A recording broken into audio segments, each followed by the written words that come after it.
All right, Redacted Party Chat, Case 1. How's everybody doing today? Go ahead, it's Friday. Platinum Assassin here. Yeah. No platinums Adrian, lately. I think you've done a push-up or two in your day. Shit. At least 3 or 4, I'd reckon. Roughly. Fucking, I'm loving that hat, though. I'm loving the look. Digging it? Yeah. Had to fix the last setup. Mia was like, it looks like you don't got a girlfriend. That's what she said my setup looks like. I mean, you know, she just wanted to make sure you weren't shopping, dog. Yeah, that's true. Oh, I'm sorry. Go ahead. No, I'm going to say, she's like, I'm here on the ground floor. Yeah, I'm going to let you find another one. Vaughn, I cut you off. I didn't mean to. What were you saying about your platinums? I haven't got any new ones right now. It's all about Battlefield. So Battlefield? Yeah, we'll get into it. Just talking you up. It's just talking you up at the little wedding after. I don't know what the hell after rehearsal dinner. I was like, yeah, Vaughn has a obscene amount of platinums. Platinum Assassin, man. Shit's wild. Shit's crazy. I went through your list the other day, and I was like, this dude is beating literally every game. just the craziest shit is on there. I'll never get over. I saw the Bluey game on there. That dude's not playing. For free, baby. For free. They made a mistake.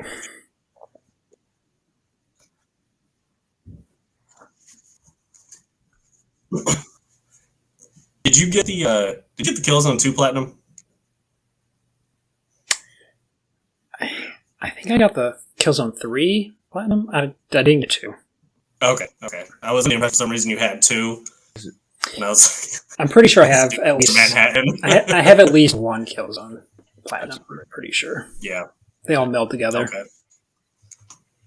Gotcha.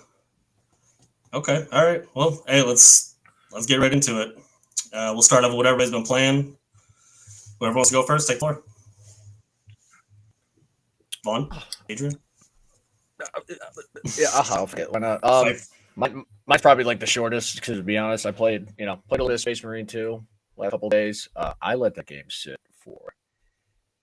I honestly going super slow because I was like, I should really invite Brandyn to do this, so I kind of stopped. I just needed something to kind of shake off the fucking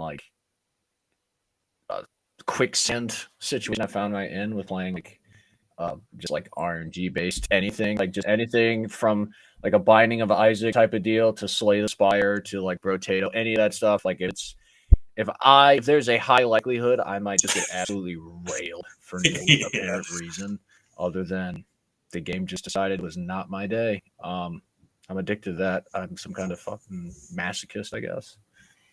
I enjoy the pain. So just kind of got to get myself out of that. Something, it was playing Screen 2, kind of, and just winning because of my skills alone. Not because the game deemed that I would get a solid loadout. It was nice. I was in control of my own destiny, and then I also got to be, a Space Marine, and any amount of time I could spend doing that is a small dream come true. So, how far did you get into it? I think it'd be far. Like I said, I'd be like an additional level. Like I said, I started that game and then stopped because it wasn't in me, and I loved that series enough to the point where, because I remember being super excited for the game to come out, and then for whatever reason just got like in a crazy funk and just didn't really want it. And I was like, I am not going to do this. I'm not going to play this game unless my heart's in it, because I know this is going to be something I fucking enjoy. I'm kind of salty because honestly, I don't want to do spoilers because I mean the game's been out. It's one of those things where it's like, but like there's characters and stuff that show up and gets me as a Warhammer fan just fucking right at attention, and some of it got ruined for me. But it ruined in terms of I know about it. It will not ruin it for me when it actually happens. And it wasn't that much stuff that I saw. It was just, shorts. You come across shorts and then they drop stuff about the game or cutscenes from the game. And I'm like, I really wish I would have seen that, like, just been that did not tainted for me. The problem is you even say the game's name out loud, algorithm will hear it and just start spitting things to you. And you're deep in the Warhammer hole, so you're cooked from the get-go. Yeah, there was no way around it. My feed is like, and it sucks to try to like avoid like the AI videos, but it's mostly like lore videos of just Warhammer stuff, or like when I'm at work, and every once in a while I'll send them to you guys just excerpts from like Warhammer books, like Warhammer narrations. I was gonna send one to you guys, and my thought is I'm just gonna start sending them ones to you guys that and like title them myself, just like explain it to you. Like there's one that I listen to a bunch of them like every day just because I think they're just cool stories, but it's Rylanor's Last Stand. And essentially I was going to send you guys a text, send it, and then be like, 3 space wizards help a giant robot cripple blow up weaponized AIDS in his dad's face for turning into a giant snake and molesting him. And yeah, exactly. All that is accurate. Amen. How? Yeah. All that is entirely accurate. And there's probably a few adjectives I could throw in there that would, and descriptors that would just make it even more absurd. But like when you think about it, at the end of the day, it's like, 3 space wizards found a giant robot cripple, and then his dad showed up as a giant fuck snake, and they threw an AIDS bomb at him. So I remember that from the Bible. I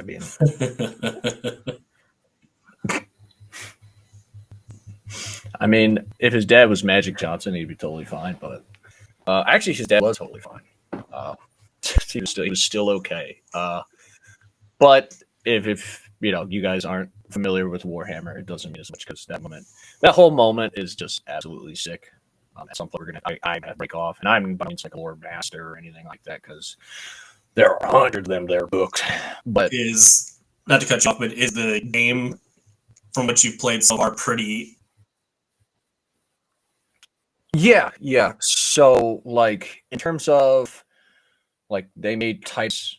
So there's a thing that in the Warhammer community, it's essentially everything is canon, not everything is true. So it's like because it's kind of, but not kind of. So it's like there are things that happen, and it's for a multitude of reasons. So it's kind of like that. There are things that happen that are kind of lore inaccurate at times, but at the same time kind of falls with it. Like the lore is so wild that almost anything that you see can be true, but not everything exists within the canon. So Games Workshop kind of can dictate that, but also it's one of those things like, for example, Titus. Everything about Titus from Space Marine makes sense, but he wasn't like a canon. Like the stuff he did within the realm of that wasn't canon until like Space Marine 2. And then, so it's like once you start to see characters pop up consistently in the lore and like in the it's called like Black Library books and like actual official books, that stuff, a lot of that stuff is canon. Some of it's not. Some of it's just like some shit that happened. Warhammer's one of its biggest since I guess draws for a lot of people is the scale of it. It's fucking huge. Like the universe is huge. Yeah. So it's one of those things where you could say something happened and it is literally so far removed from everything else. Technically speaking, it wouldn't really affect the lore too much if it was canon. So they don't really bother going to confirm it. It's like a whole star system can get absolutely cool. Yeah, like a planet blowing up is nothing. Like a planet getting destroyed is not something relevant. You know, in a lot of cases, like because it's still thematically within, so long as it's not egregiously out of canon. Well, it's not. Well, but it's like for example, other than like named worlds and certain locations, if you wrote a book about Space Marines or anybody, Astra Militarum, whoever, fighting over a world and the world gets destroyed, it wouldn't be crazy that nobody heard of it in lore, like in universe. Like where like Star Wars, they're fucking blowing up worlds. That's a Tuesday. In Warhammer, they're blowing up planets all the damn time. Like that, the bomb they blow up in his face is called a virus bomb. And essentially, virus bombs are hyper mutating viruses that eat biomatter. So as the virus is destroying people, it is teaching itself how to kill more effectively. So by the time it reaches the other side of the planet, it's pretty much just the Thanos snap. It's just deleting people from existence because the virus has excelled so fast that any organic life it touches is destroyed. They be doing that. They just do that. They just do that sometimes. Did you? So you got a couple levels in. How you feeling with the combat itself? Because I think it's personally in love with the combat. I love it. I think it's simple. I think the weight of it is really what sells it. Dude, it's so awesome. And it's hard to, you really can't replicate it in a game, but I wish, like you guys posted that like Wonder Woman clip where it's like essentially real time. They didn't do like the slow-mo thing. Yeah. And what I was saying with that, it's like, that's what I'm looking for. She was moving them things. And it's like, I would love something that makes, like in that game makes you feel the impact of being like a Space Marine. Yeah. But it is like severely undersold in anything. I feel like in most media, they use slow motion to kind of demonstrate that. But it's like in lore, Space Marines are like stupid, dumb fast. Like how she's moving is how it would look to fight like a Space Marine. Like he would be crossing 50 yards in like half a second and fucking killing like 10 people before you realize that small SUV just fucking bombarded you with fists and chain swords and giant bolts. Yeah. So I would love something that lets me really get the whole thing, which honestly it would just be Space Marines die in lore, but it's like for the most part, it'd just be a slaughter simulator. I mean, dude, I've seen, those videos that go around YouTube and the shorts and whatnot are like, this is what 1,000 hours of X game looks like. Dude, Space Marine is crazy. Oh yeah. It is not a game how intense, because it's a pretty difficult game, I think. Oh yeah, and that's kind of getting stomped out a lot of the times. Like you need a team to coordinate with. Oh, 100. Well, I can't say 100%. Like you can play solo, obviously, but with a team would be just make so much more sense because it's like the AI is doing what the AI is doing, but like a coordinated effort of a couple people that knew what they're doing would really sell the experience because you really would be mowing down waves after waves of enemies, which is, the whole Space Marine thing. It's like I'm sending like 5 of you guys. Make sure this country knocks it off. Like they're like, what are we gonna do? It's like fucking nothing. That's what you're gonna do. That dude's gonna stomp over there, punch your tank to death, and then rip your spine out and beat your immediate family to death with it. Like, oh my god. It has it's such a cool little thing, but because you have like a perfect parry or whatever when the blue icon kind of circles around. I love that the little guys will jump at you, and no matter from which direction, he'll turn around and grab them out of the air, slam them, or just get your little, and then you'll follow up with the almost Red Dead Eye kind of quick shot. I forgot. Zooms in, so cool, man. Right, and that's the thing that sucks about like starting a game and then taking so much time off. It's like I didn't even realize. I forgot that was a thing. until like a few things. I'm like, what the fuck is this little reticle? I don't remember what this was. But you're past the tutorial, and if you go into like the controls, it just says things, and it's like, yeah, I'm not an idiot, but I haven't played this game in like a year. I don't know this stuff means. So, but those levels are long too. You're committed to a level for 45 minutes at a minimum, it seems. I mean, and that's why yesterday I stopped because I was like, I don't want to keep going. But what sucks is I had fought the Death Leaper or the Lictor.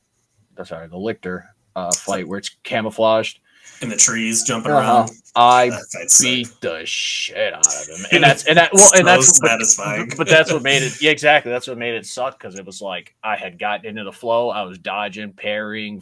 I was tore his ass apart. Yep. And I even got like the trophy for like it's called like You Ugly Mother because I shot him out of the tree. I saw him while he was camouflaged and shot him till he fell to the ground. So I was like on ass the whole. Is that a Predator reference? Yeah.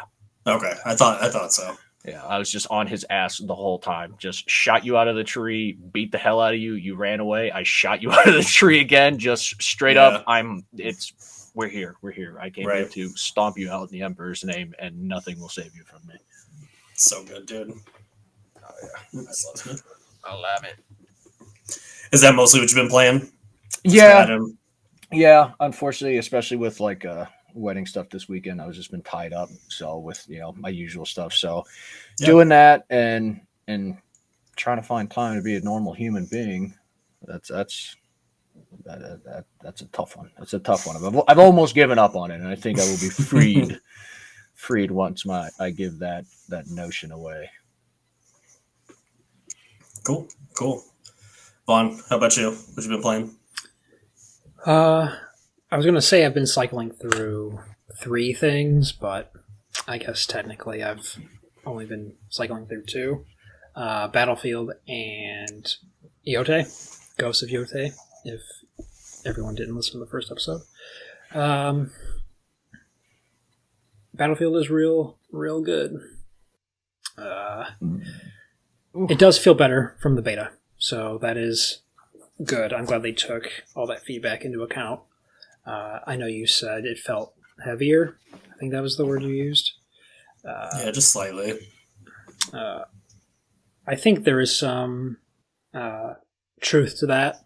I know in our party chat I brought up. I think they just tweaked the sensitivity a little bit by default. Mm-hmm. Yeah, definitely. But that game looks amazing. It's kind of unbelievable how good it looks and sounds. I don't know. Brandon, did you ever figure out where you're signed in so I can try that shit out? I don't own it regardless. Nate does. Damn, that's right. That is right. You did say that. Yeah.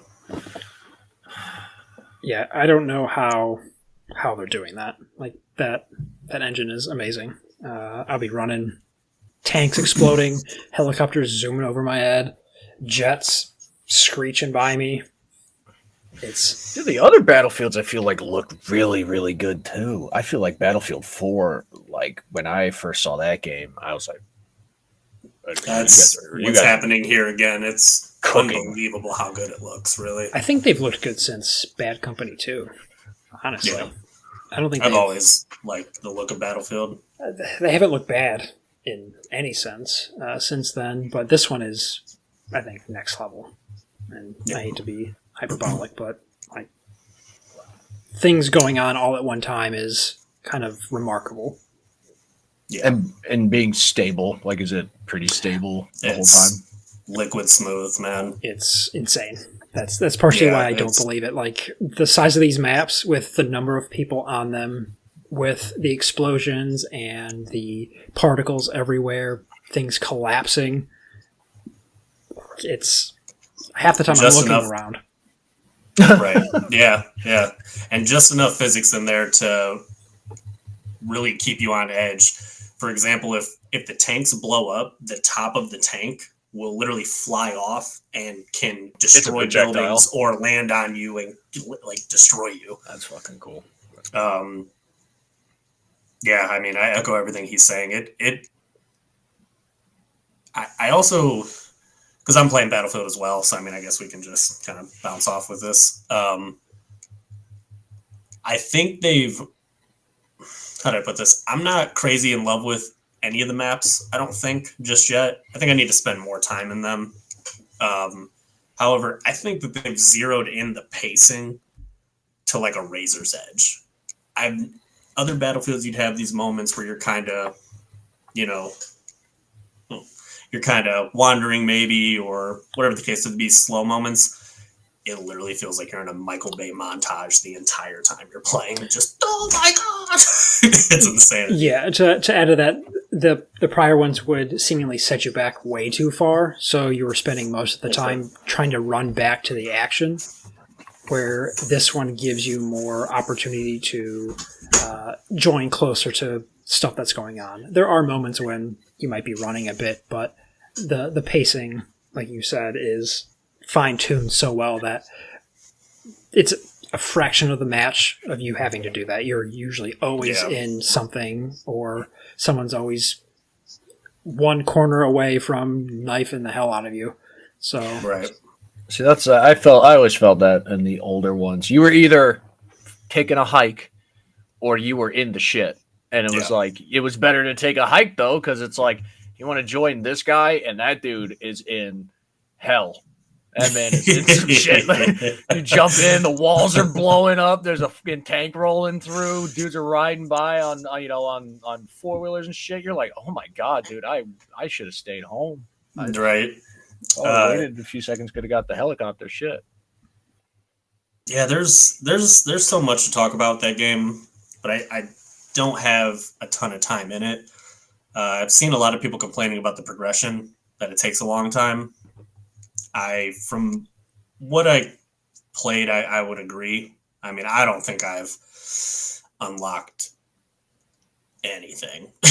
And I'm about 12 hours in. Maybe a couple attachments here or there. But I think the problem with that is they don't give you an easy way to kind of see what you've unlocked. You get a pop-up at the end of the match of like what you got, and in match of what you got, but you're in war, so you don't see that right away. And then after the match, the UI is kind of very PC oriented, so it's just a lot of stuff, a lot of windows everywhere, and there's not really a way to quickly see what you unlocked and kind of compare to what you had before. You have to go back to the menu, go to the loadouts, pull the class that you were in, pull the gun up, customize it, and then it's like, I don't even remember what I unlocked at this point, so I guess I'm just going to start the next match. And so I think they could tweak that somehow. Right. Because even Hunt switched their stuff up, their UI up, which, I'm not going to be someone that's like, you have to change it just for me, but, like the way Hunt changed it up, it's like, this is way better than essentially glorified PC controls on the console. Right. And Battlefields is nowhere near as egregious as Hunt's was, but it is definitely, he's 100% right. It's definitely there where you're like, what's even going on? There's just so many menus and whatnot. Right. Like, I'll give it up. Start the next match. Yeah. And because they've zeroed in that pacing, I feel like they've tapped into just enough of the addictive monkey brainness to make you want to keep jumping in and playing almost Call of Duty-esque, to where you're like, just one more. I just want way more than any Battlefield I've ever played previous, which is funny because it's kind of working against, at least me, I should say, and Nate as well. We were both talking about it where we join in and we're just trying to go, and that's getting us killed. You still need to be Battlefield. You still need to slow down, assess the situation, because anytime that we are actually being conscious of that and playing to our strengths and locking down an area, dude, it's so special. That's why I'm very excited for you to get into it, because we need someone who actually knows what they're doing to lead the squad, because we're out there like, bravo, Charlie. I still remember like one of my favorite playing experiences playing with my buddy Mike. He was a truck commander in my old unit. He's a ranger, and me and him playing together was even just a 2-man, knowing what we're doing, it's like, oh, dude, we're cleaning up, absolutely cleaning up, covering each other's blind spots, moving. And it's like, that's more fun to me than any clip farming or anything like that. It's like, shit, I'm having more fun just playing this game like I'm fighting for my goddamn life. Dude. I don't think I've ever felt like I do in Battlefield with any other online first-person shooter. Like the sound design of you popping someone, especially in the head, tagging people, the explosions. I've played a fair number of Call of Duty, and I don't feel as rewarded or as I don't want to say good because I'm definitely not good, but I don't feel it's not as fun as a Battlefield to me. Yeah. For sure. I was in a tank last night with somebody, and they were driving, shooting the huge shells, and I was machine gunning on top, and we were unstoppable. Unstoppable. People were like dominoes coming at us. That's the only thing about those games that I love it, but it sucks because it's like if people don't want to spec into something to counter stuff like that, you're just screwed. It's like, and you end up having to do it, which is fine, but if it's not something you're used to doing, or if you didn't build your loadout appropriately for such things, it's like, what are we gonna do about the tank? I don't know. That's a solid question, and I ain't got an answer for you. Like, shit. So you're touching on to something that I see. I'm pretty sure it's a problem. I want to say.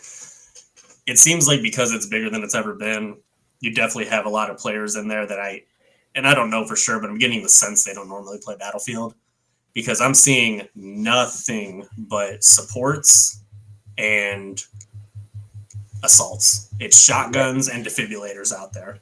So tanks pull up and immediately we're getting mowed down until somebody's eventually like, all right, I'll be the adult in the room.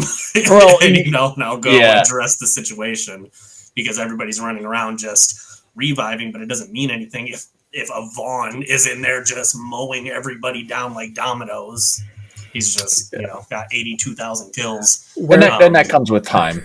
It comes with time. I think that the game balances itself out where even somebody that doesn't usually play those classes, like I will get sick of it to a point where I'm like, all right, I will have this class in reserve. I'll have the adult class in reserve in case I need to go and handle business because nobody else wants to.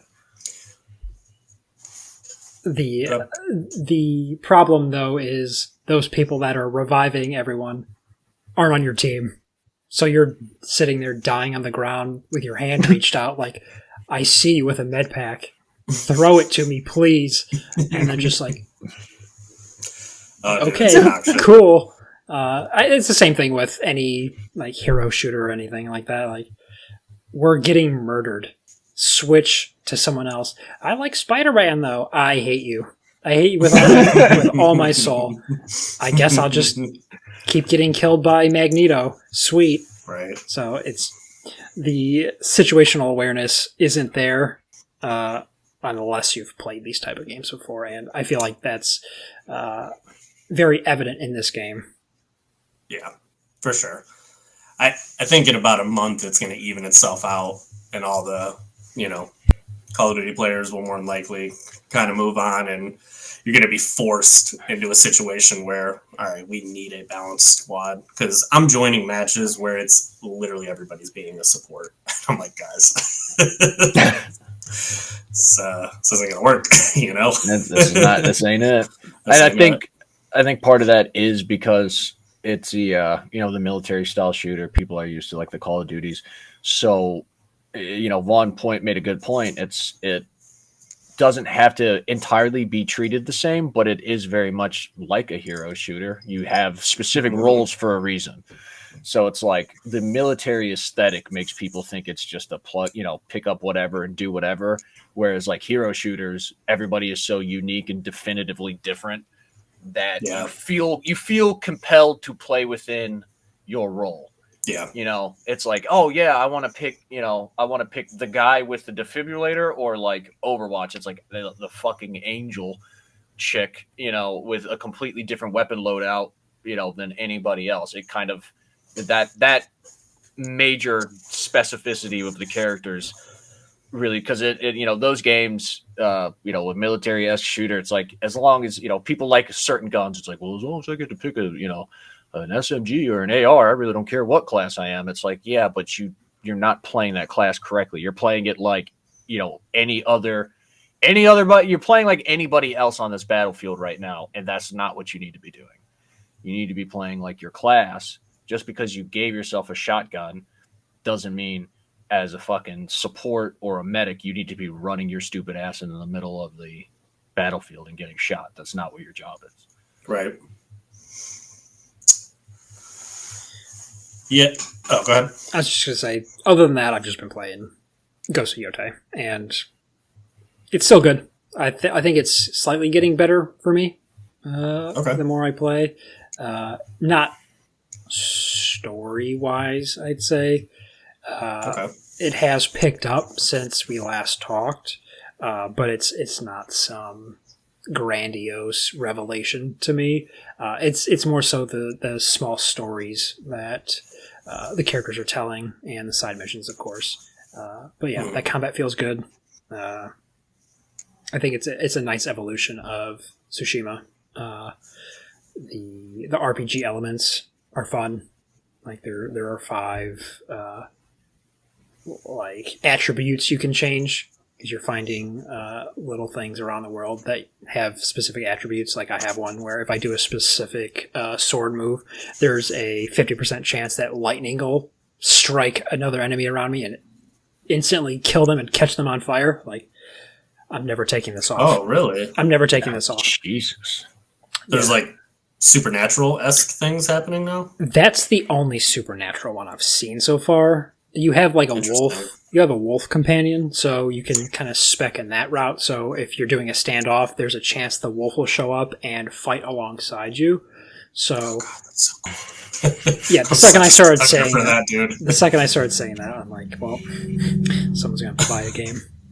Yeah. How does the outside of just the standoff stuff? Is it similar to Diamond Dog and Metal Gear? Like, are you with the dog and can sick them on people? And it's highly situational. You can't have this wolf with you all the time, like running next to you and your horse. Certain actions will trigger it in one of them is a standoff. Like, there's a chance that it'll just show up. If you are speccing in that route, you can kind of have them show up with different scenarios. But it's mainly in combat scenarios. It's not just out in the world whenever.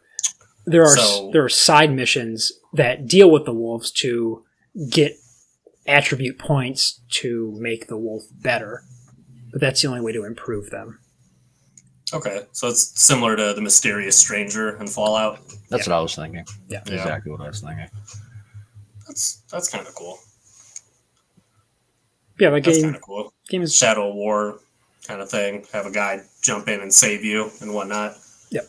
Yeah, it's good. Cool. Like different swords, different like attachments, different gear. The gear has slight stat changes, but it's kind of negligible. It's whatever looks cool on you. Like they added a Death Stranding like skull mask. I'm never taking that off. Do any of the do those offer any stat anything, or are they purely aesthetic? The gear, some of them do. Like there's a generic like 5 like attack, defense, onryo, stealth, utility, and each piece of gear kind of increases and lowers another one. But it doesn't change the battle to a grand degree. Like if you want to go full stealth, you could wear full stealth armor, but you could still do the same thing based on what skill points you put in various skills. So the gear is really whatever you like in terms of fashion. So, yeah, it's good. Is lethal mode in there?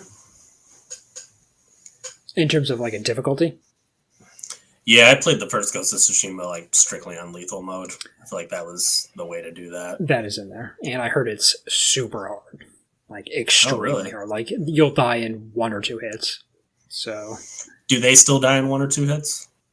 I don't know because I don't hate myself that much. I also I don't need to play on that mode for the platinum, so I haven't tried it yet.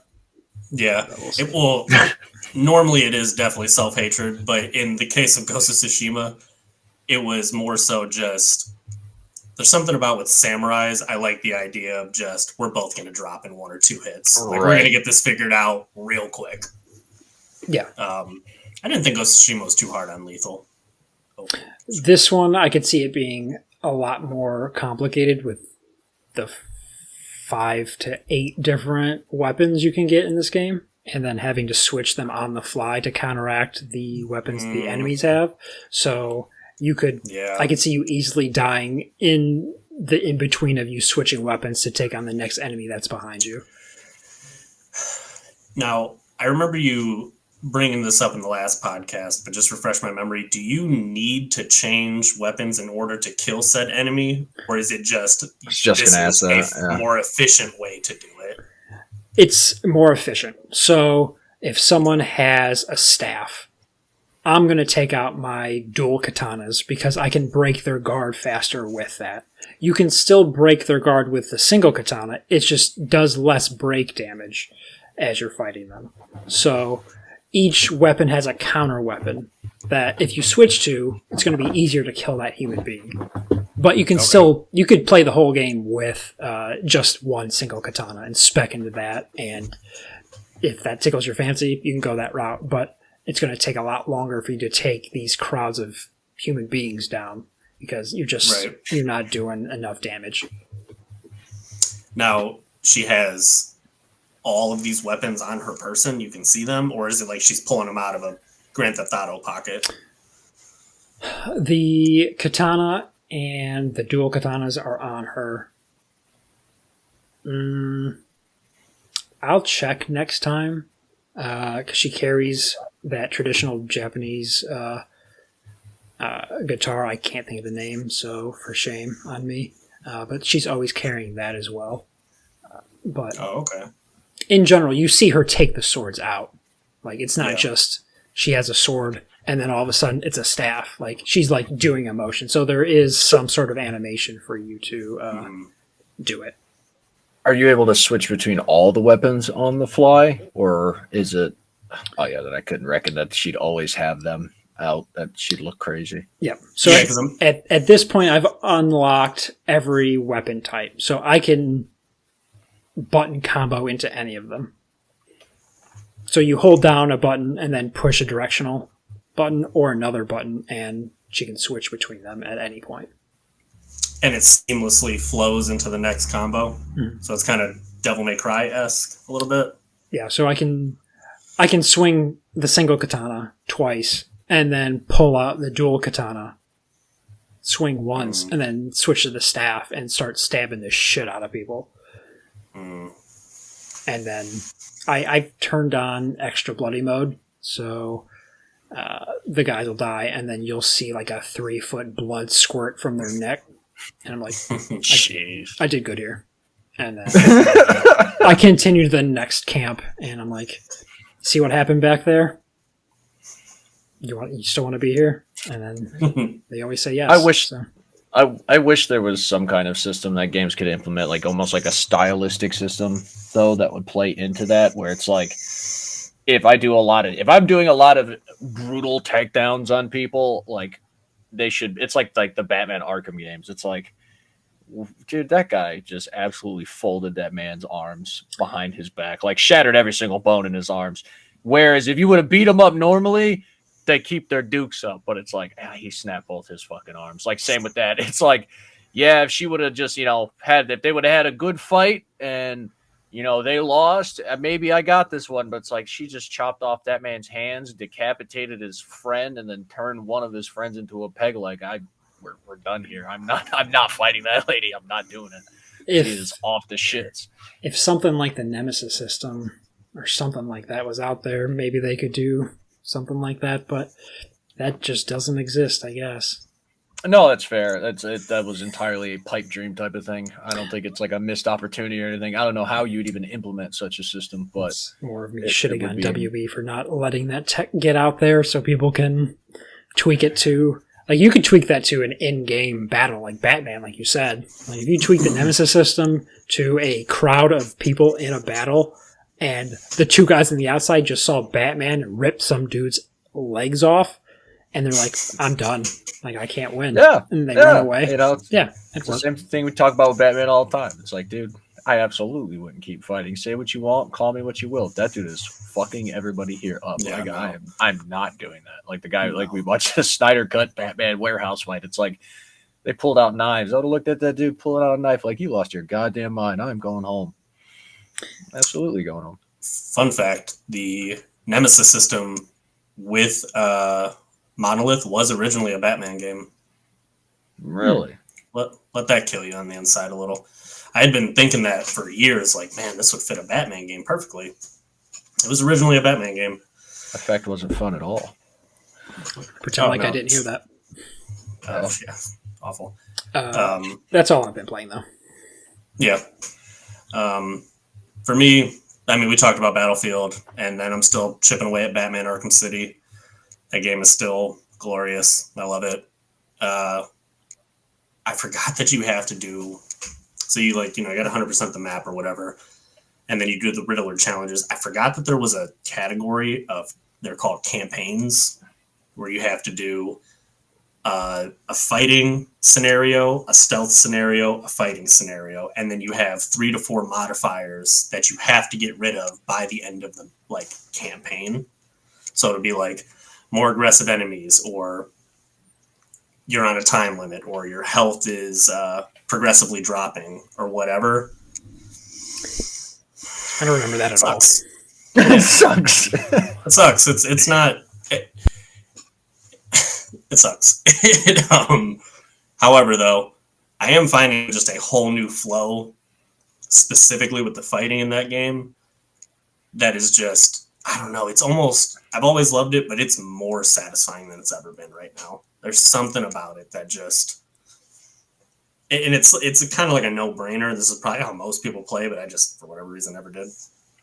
There's something about they're all around you, and you specifically are hitting the little guys, and then instantly doing a takedown to one of the big guys. Little guys, and you're just staying right here in the pocket, not jumping all over the area. Just boom, bow, bow. You're just whooping there, right in a circle. That's how That's how I always played the Batman games, because I remember seeing the videos online of people doing absolutely wild shit, setting up traps upon elaborate whatever, but that has always been my favorite thing about Batman, or one of my favorite things is any scene you've seen or any comic book where it's I'm going to tear through you.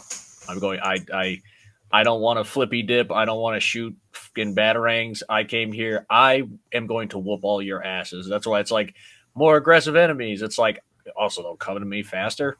Bring that ass over here. I am not in danger here. You are vastly misunderstanding the situation if you think you coming to me quicker is a problem for me. Yeah, I mean, that game is just awesome, and it just did either one of you guys play Suicide Squad? No. Yeah, I actively try to just not even really think about it.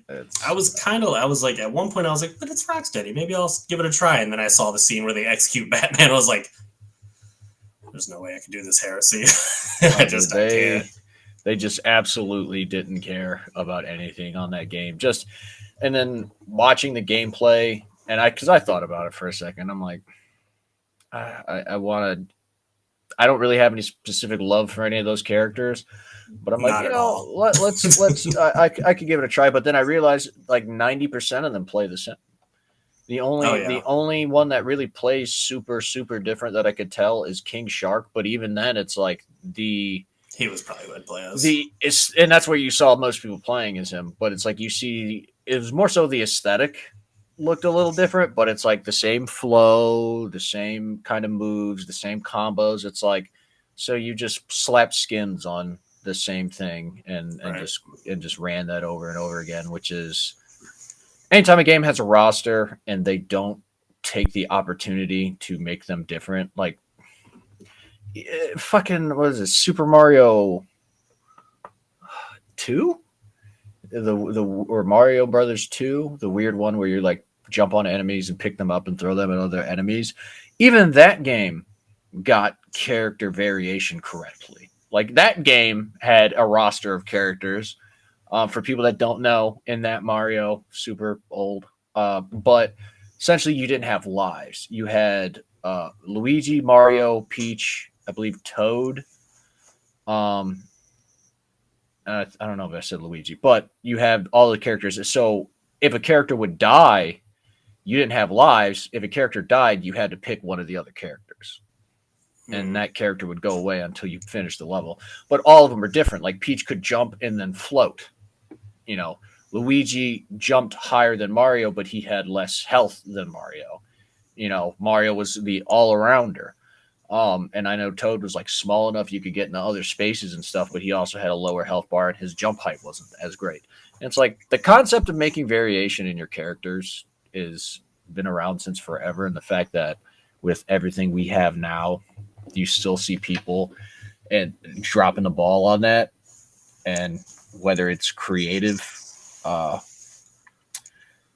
creative laziness, or it was the whole thing was a cash grab. You can't really call it lazy if they don't even try. In that sense, it's like we weren't even trying to make them interesting. We just wanted money. It's like, well, I guess you weren't lazy. You just didn't give a shit. And I didn't look, extremely deep into it, but I know that the two lead directors from the Arkham games had left pretty early into development for Suicide Squad. I know one of them, I think his name was Sefton Hill, I want to say. I don't remember the other guy's name. And then I know like their lead writers had left as well. So everybody like abandoned that studio at that time. And it's just depression. But I just pretend like Arkham Knight was the end and Suicide Squad doesn't exist, and I genuinely cannot wait to platinum this game so I can never play it ever again and play Arkham Knight until I die, because that is one of my all-time favorites, man. That's like comfort food the game. Oh, yeah. It's just so...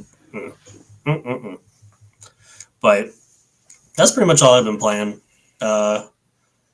We can transition right over to the topics unless you guys wanted to talk about anything else. I don't really have anything specific in mind. I'm pretty... Good? Yeah? Let's do this. All right. Sounds good. Let's start with this one. What is a piece of DLC or an expansion that contributed a major portion of enjoyment to a game for you? Is there some DLC that meaningfully added to a game for you in a positive way? This is a Vaughn question. I guess I can start. I'm going to rattle off a couple of them, and then we can kind of discuss from there. Right off the bat, Bloodborne, Old Hunters. Right. Yeah. Fantastic. Bioshock Infinite, Burial at Sea. Top tier. I know, I played this one. Returnal, the Tower of Sisyphus. That one I didn't even know there was a DLC for that. Wow. Yeah, that one was real good. They added some story to it and gave you like kind of like an infinite mode, like the tower, where it got progressively harder and harder the higher up you got. Those were the play that game. Returnal something else. I'd recommend that to get ready for their next game. For sure. So, I keep seeing it on there. I need to partake. Yeah, it's co-op now. You know what I'm saying? I don't want to play anymore. Come on. But yeah, Bloodborne. I think Bloodborne and Bioshock are tied for me in terms of enjoyment. Bloodborne, gameplay wise, Bioshock, story revelation wise, because that DLC is out of nowhere. I mean, Yeah.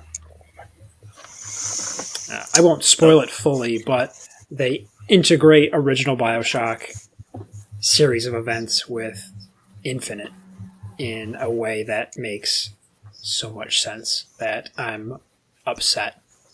Like it. Oh, yeah. I hate that you were able to do that. It's so good. As soon as Judas gets a release date, I know Bioshock's going to consume my entire mentality, and I'm going to play 1 and Infinite and that DLC, because I haven't played that DLC since I was at your apartment before we were even living together. And, I was still young. I'd like to play it now as an adult and get like the full context of everything and truly understand what's going on in those games. Because I played Bioshock maybe a year ago, and like a lot of the subject matter with the doctor and the artist was shaking me to my core as to how contemporary it really is. I was like, oh my God, I don't even know if, I don't know. It makes me very excited for Judas, because I don't think you can make something like Bioshock or Bioshock Infinite anymore. They're not pulling any punches. It's not just, ooh, the thing is bad. It's like, oh no, we're really going into it. Like really going into it. Yeah, and Bloodborne, that DLC is, I think, critical to the entire experience. Yeah.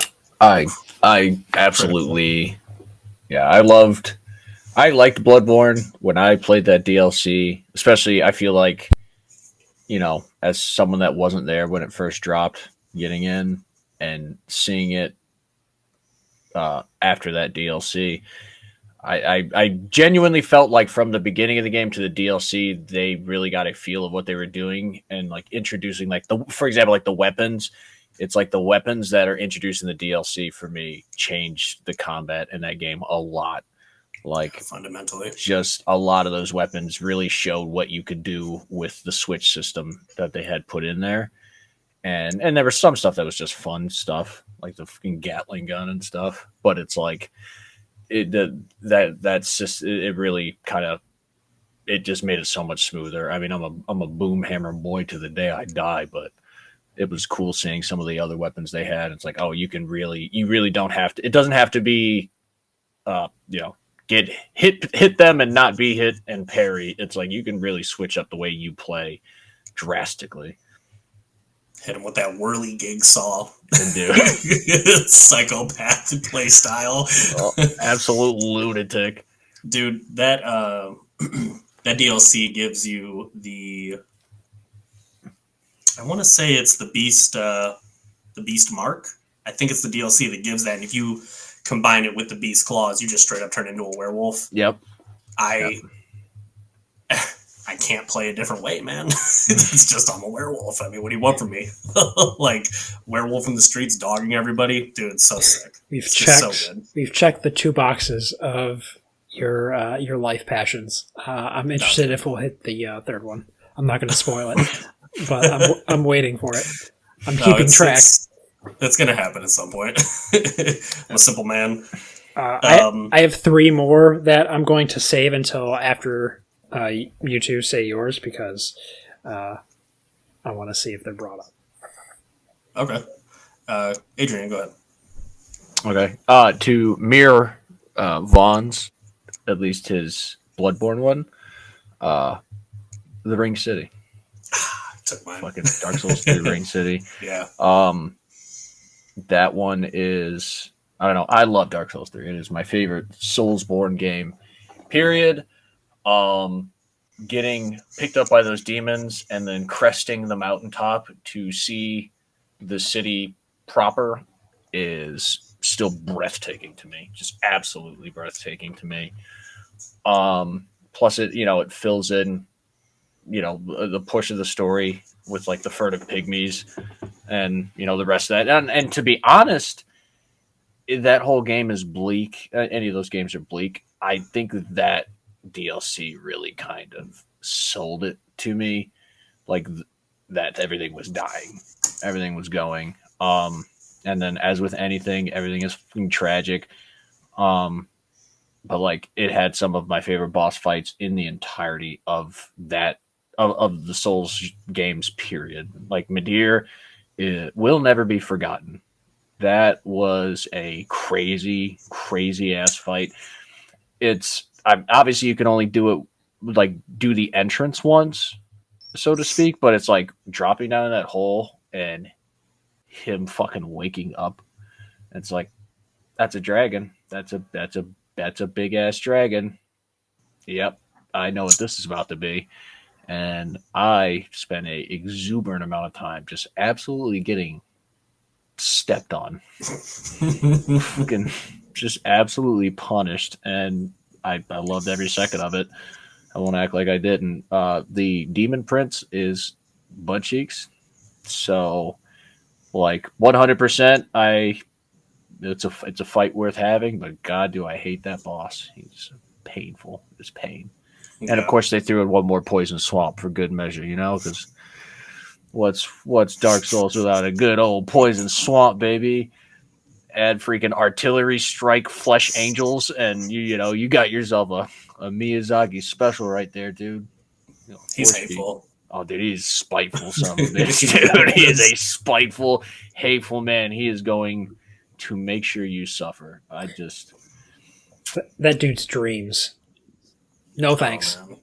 No dude, thanks. It's nothing but feet and dirty bog water, dude. It's bad. Feet, dirty bog water, and long limbs. Dude.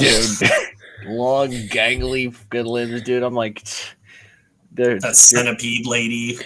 And dude, women that are grossest combination, like everything he likes, all in one. Like, cool. Dude, thanks. I'm gross. gonna burn my house down. How do you see more feet? Give him more legs. How do you fit more legs? Make them longer. You can't stop me, son. You can't stop me. I'm off the chain. Oh my God, Miyazaki, you're a madman. I've never seen a visual design that illustrated stank like those things in that area. Just like the smell of this area has to be unholy, to say the least. Absolutely, just funky nastiness. Like rotten chicken nuggets and bags full of pennies. Just That's it. That's it. Or like that. Too many pennies, man. Too many. Everything's so like wet. It would have that like mildewy almost when like the dishes don't smell good kind of thing. Like yeah, you're scooping the food out of the blocked drain. Like cool. Yeah. It makes you not feel bad that everything is getting destroyed, because it's like when you open up the fridge and something has gone bad. You're like, this shit's got to go in the garbage. It's the same thing. Dude. I'm there. I'm like, it's not like I could salvage this world. I got there. I see the stanky feet ladies fucking patty cake in the stank bog. I'm like, yo, this place has got to go. We're done. Yeah, We're done. Giant monster pins you down and screams, and it's like smelling salts hitting your face. Like, cool. Great. Bro, just kill me. Yeah, no, it's so... Yeah, that DLC, one of the first DLCs I actually ever bought with my money, Undead Nightmare, Red Dead Redemption Undead Nightmare. That easily extended my playtime of the original Red Dead Redemption by like months, just riding around as a cowboy shooting zombies. At the time, it hadn't been a concept that's overdone, but nowadays, it's cowboys have fought dinosaurs, aliens, ghosts, fucking the undead. I don't know. Name a movie. I'm sure there's probably cowboys versus giant titanoboa versus sharktopus. Dude, I'd watch that. I'd watch it, but I'm just saying at this, back in the day, cowboys fighting anything besides Indians was considered like, oh shit, everybody slow down, we're moving a little too fast. but now it is not so crazy. That game has such a cool style to it. I love the kind of, what would that style be? Where it's almost Goosebumps kind of. Oh, No, not that. The Undead Nightmare. How it's like John Marston walks in to see his family undead. It's like a 70s horror Yeah. flick that you'd see like on the weekend. They're like tied up on the bed as zombies, and he's like, "Son, stop eating raw meat. Abigail, teach the boy right from wrong. I'll be back." And he runs out in his pajamas. Like, I love that. So good. Yeah, Undead Nightmare is amazing. I want to go back and play that. I've been meaning to get Red Dead, but they're just like, hey, it's $60. Like, dude, I don't know about all that. But they think they're Nintendo out here with these prices. Yeah. That's a good one. Yeah, that is a good one. Sasquatch crying on a tree is so funny. Oh, dude, You guys have just been genociding us. He's like, "Well, you're a monster." He's like, "What do you mean, dude? I'm eating berries." we eat berries. Dude, the voice they use for him is horrifying too. It's like haunting. So yeah. I was also going to say the Ring City as well. So I'll just play off of that with Ashes of Ariandel. I think Ashes of Ariandel with Ring City completes Dark Souls 3 in a way that is, once again, like essential to the whole game. Like, that whole area with Ashes of Ariandel is thematically so sick. The idea of just going into a painting world for another Ashen who stepped away from their destiny, and you're just endlessly fighting in this painting because this is what I do. Like, this is my purpose. I rose from the grave to do this. And her having, what is it? It's 1, 2, 3 phases, right? That was the first time they introduced the 3 phase. Yeah. Because you're fighting her, then it's her and her dad, and then she like resurrects as like a Grim Reaper. So cool. Excuse me. And another thing with the Ring City, I might be looking. Maybe this is just me, my like interpretation of it, but something I really love about the Ring City is that you're finally, like you were saying, you're going back to essentially where humanity is, right? Like that's what the pygmies are. They're the humans, basically. And the entire place is a princess locked in a tower with a dragon guarding it. And knights. Right. I love that. I think that's so cool. The dragon falls down or under the bridge. You go down there, and Madeir is, to this day, probably in my top 3 bosses. He was number 1 for a long, long time. Yeah. Shout out to Ishin Ashina. He might be number 1. But, and Rykard.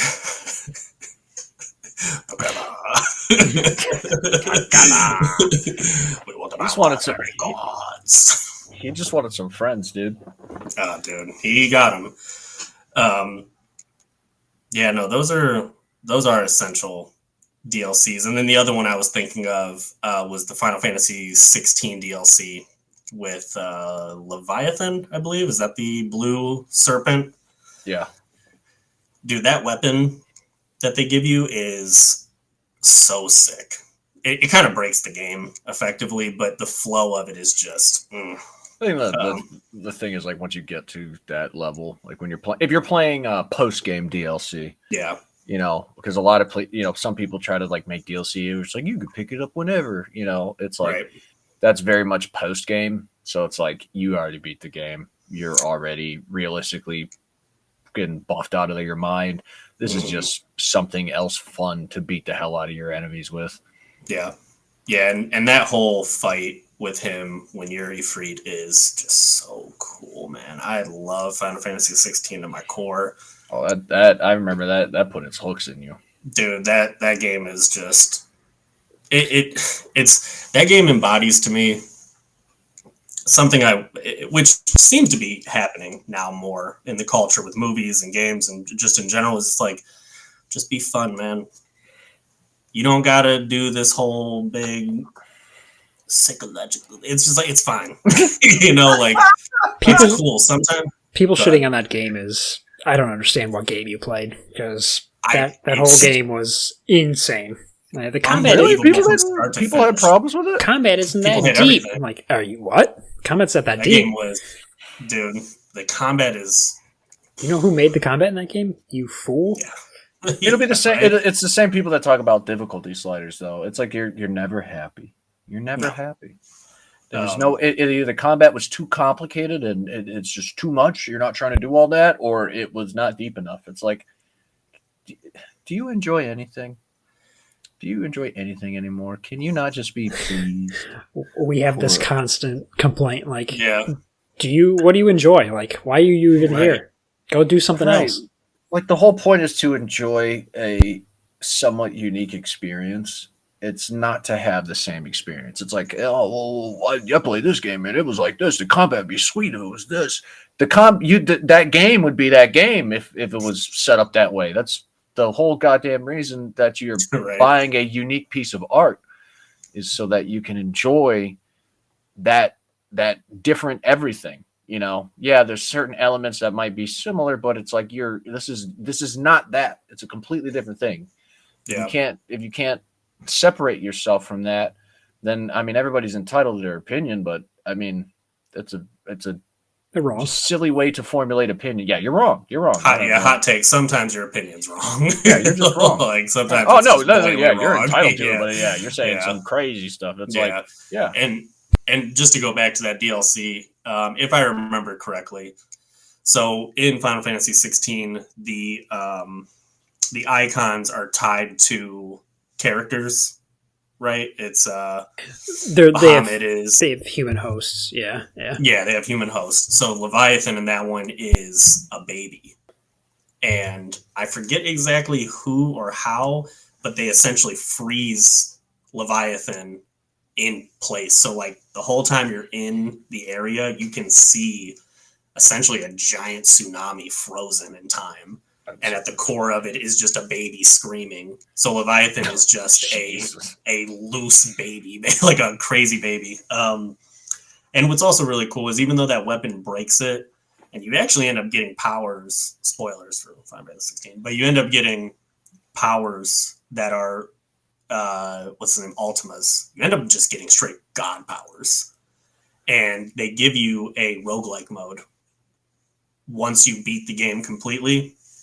So, roguelike, there you go. There you go, Adrian. Just run that combat forever. I like pain. You'll get it in there. As long as they promise to treat me unfairly at least 50% of the time. Yeah, right. Guaranteed. Yeah, I mean, what were the other ones you had in mind, Vaughn? So I have two. One is a bad DLC, and then another is one people probably didn't think about. The bad one, Shadow of the Erd Tree. I was thinking of that too, and I was gonna say something. I was like, "It's funny that none of us would have said Pet Shadow of the Erd Tree." Because it's bad. I want to disagree. I really do. I really want to disagree with you. I have stated my issues with how that DLC. I want to hear what you have to say first, but I have stated some of my gripes with that DLC. I've got gripes in the past. Sure. And it's not like any of us are unfamiliar with the Souls series. Keep in mind, not for at all. like every single one of us has played pretty Thoroughly. much all of them. Hundreds of hours thoroughly. Yeah. I've platinumed the majority of them. We have Believe suckled Vaughn has as from well. the Miyazaki teat. Yeah, I'm fucking down yeah. to clown. I am down to clown, but Yeah. Big fan. At its core, that DLC is the best crafted Yes. DLC that From has ever made. But they turn the dial on difficulty way too high. And don't get me wrong, we all like hard games. But that was hard for hard's sake. And it didn't feel good. And I have never once in my Souls career had to respec myself to beat a boss. and I had to do that a handful of times. And at its core, that isn't bad per se, but as someone that has built this character from the beginning to then have to play completely different to continue this DLC is kind of an insult to me as a whole. Yeah, the core issue with the game is exactly what you're saying. It thematically goes against the whole thing. You're not the Elden Lord anymore. It's like you're back to being Demon Souls. And all of these enemies have combos that are like from Devil May Cry or something, but you're still doing the same general flow of combat. So, these guys are swinging 12 times in a row, and it's like, I can only dodge so many times, dude, before it's like, I'm going to get hit. And then you're going to take 80% of my health. And then the internet's going to tell you, get good, get a skidoo tree. It's like, dude, I have 22 of them. Like, I'm in the beginner area. I mean, at which point am I stepping into the DLC as the Elden Lord? Like, my character, for example, was essentially Dragon Beastman. I get to the final fight. Dragon Beastman got no answer for that final fight at all. And I've been OP the entirety of the game. And it's forcing you, and I know that they've updated it, and so maybe things are different. Something's telling me I doubt it, but the game, Elden Ring as a whole, has a problem with favoring Bleed and Scarlet Rot as a whole. Oh, yeah. That stuff is way too OP, and it's to the point where effectively the meta build you have to use in that final fight is Giant Thumb Shield with a Bleed Rapier. And it's like, it takes, like, because the fight, like you're saying, it's so well crafted. It's epic. It's beautiful. The music is incredible. Everything is 10 out of 10, but you're almost effectively taking me out of it. I want to be my character fighting this thing. I want to be the true god of the situation. Now you're making me look up on Fextra Life what is the meta build to beat this thing. And it's like, well, what am I even playing this for? This is stupid. Right, which goes to, kind of what Vaughn's saying is like, I take pretty substantial issue with the need to respec. I think if a game is an art, and me and you have talked about this while playing, Elden Ring. If a game requires you, if it's a role-playing game, the whole purpose of a role-playing game is to be able to play different roles. I should be able to effectively pick. Obviously, if I spec all the way in luck or some shit, I'm a jackass. And that, it's going to be a hard win. It's going to be hard to play that game. But I should be able to be a mage. I should be able to be an archer. I should be able to be a knight. I should be able to be a barbarian.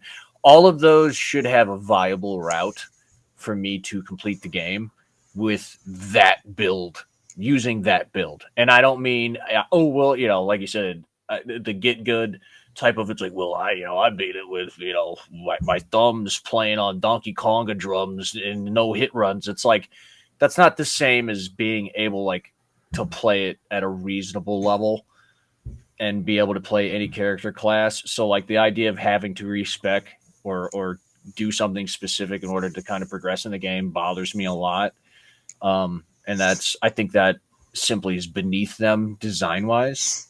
I've seen games that are like that, and it's like they're so poorly balanced from and I'm not talking about a game. Every game's going to have broken things in it.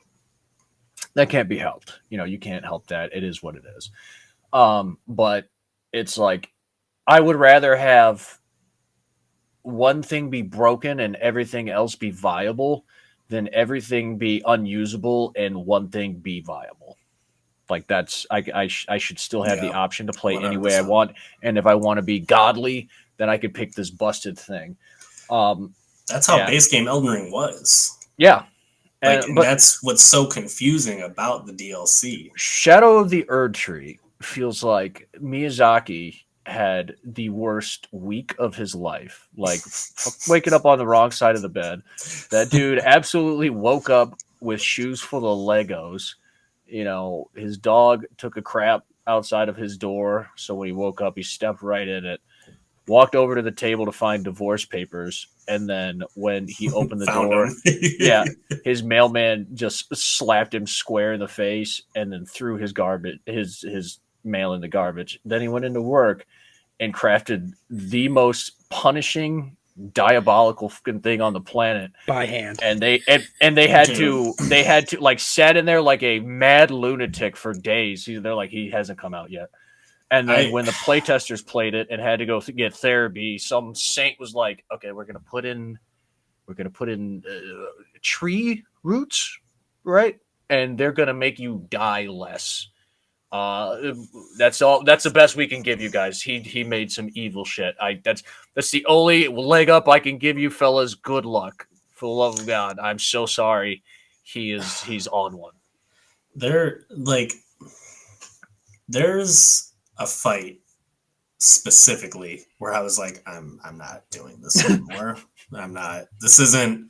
It's giving me Dark Souls 2 flashbacks. Oh Jesus! Where I think we've talked about it before. You know the divine beast, like the Chinese dragon, kind of fight. That fight's sick. I actually really like that fight a lot. Cool fight. That one's good. The Mesmer fight's good. There is good stuff in there for sure. Bale is sick.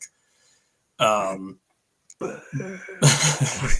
have a really funny thing I'll tell you about that.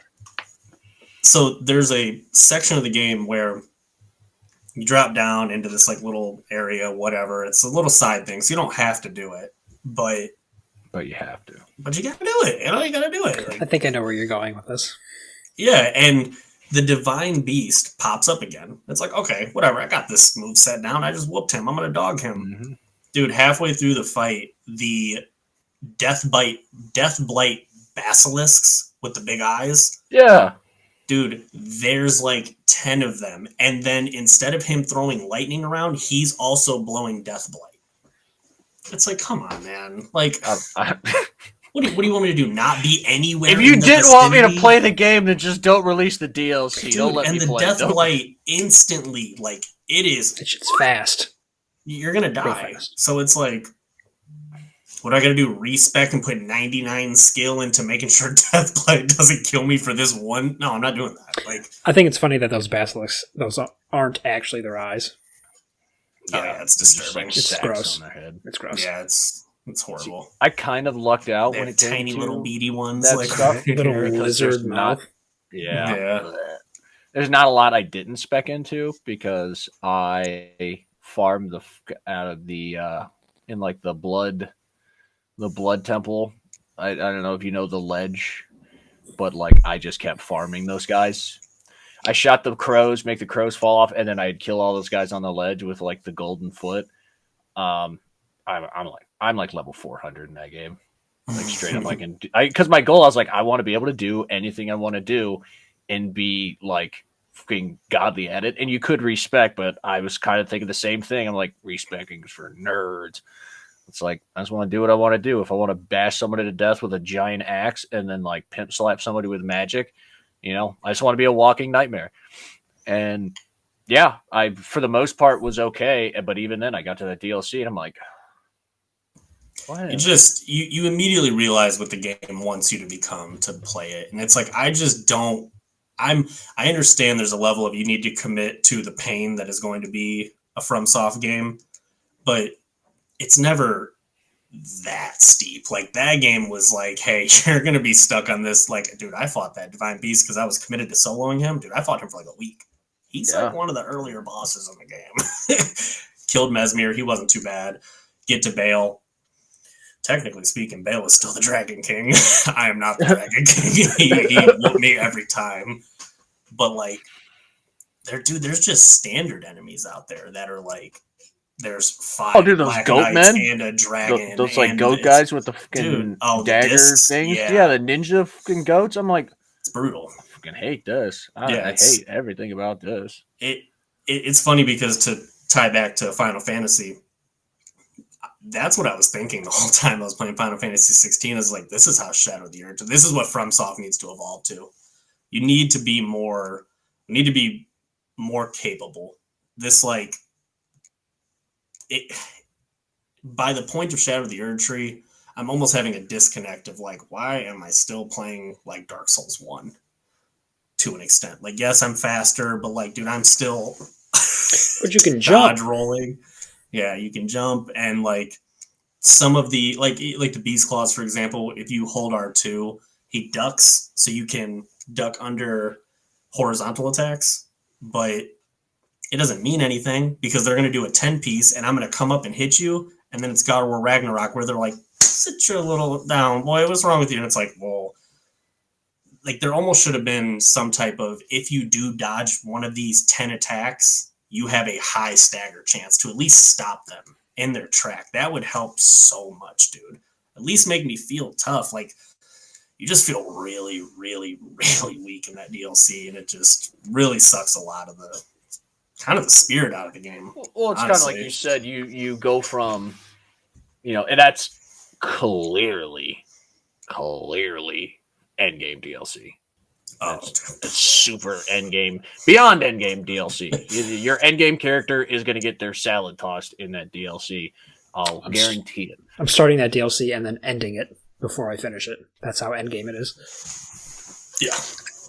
Right. So it's one of those things where it's like you are very much God status, and you feel absolutely 0% of that in that DLC. You feel so beyond weak. You at the beginning of the game, you're getting your ass kicked by the tree sentinel. It's like that's feeling weak. Like Shadow of the Erd Tree is like you feel like a bug trying not to get squashed, and then to top it off, the skidoo, you need these skidoo tree fragments to even the playing field. Like I said, it feels like it was vastly unbalanced, and somebody kind of came up with because they don't have any other functionality. Yeah, we got to do something for people. Right. It felt like somebody came up with a quick fix because some absolute madman decided that was acceptable. And they're like, no, this is beyond ball busting. This, it's like this kind of shit that makes people quit playing the game, brother. No, we cannot release this like this. Like make something to fix it. But we don't have time to fix the whole DLC. So, Yeah, the skidoo tree aspect of it in retrospect does seem kind of forced in. Yeah.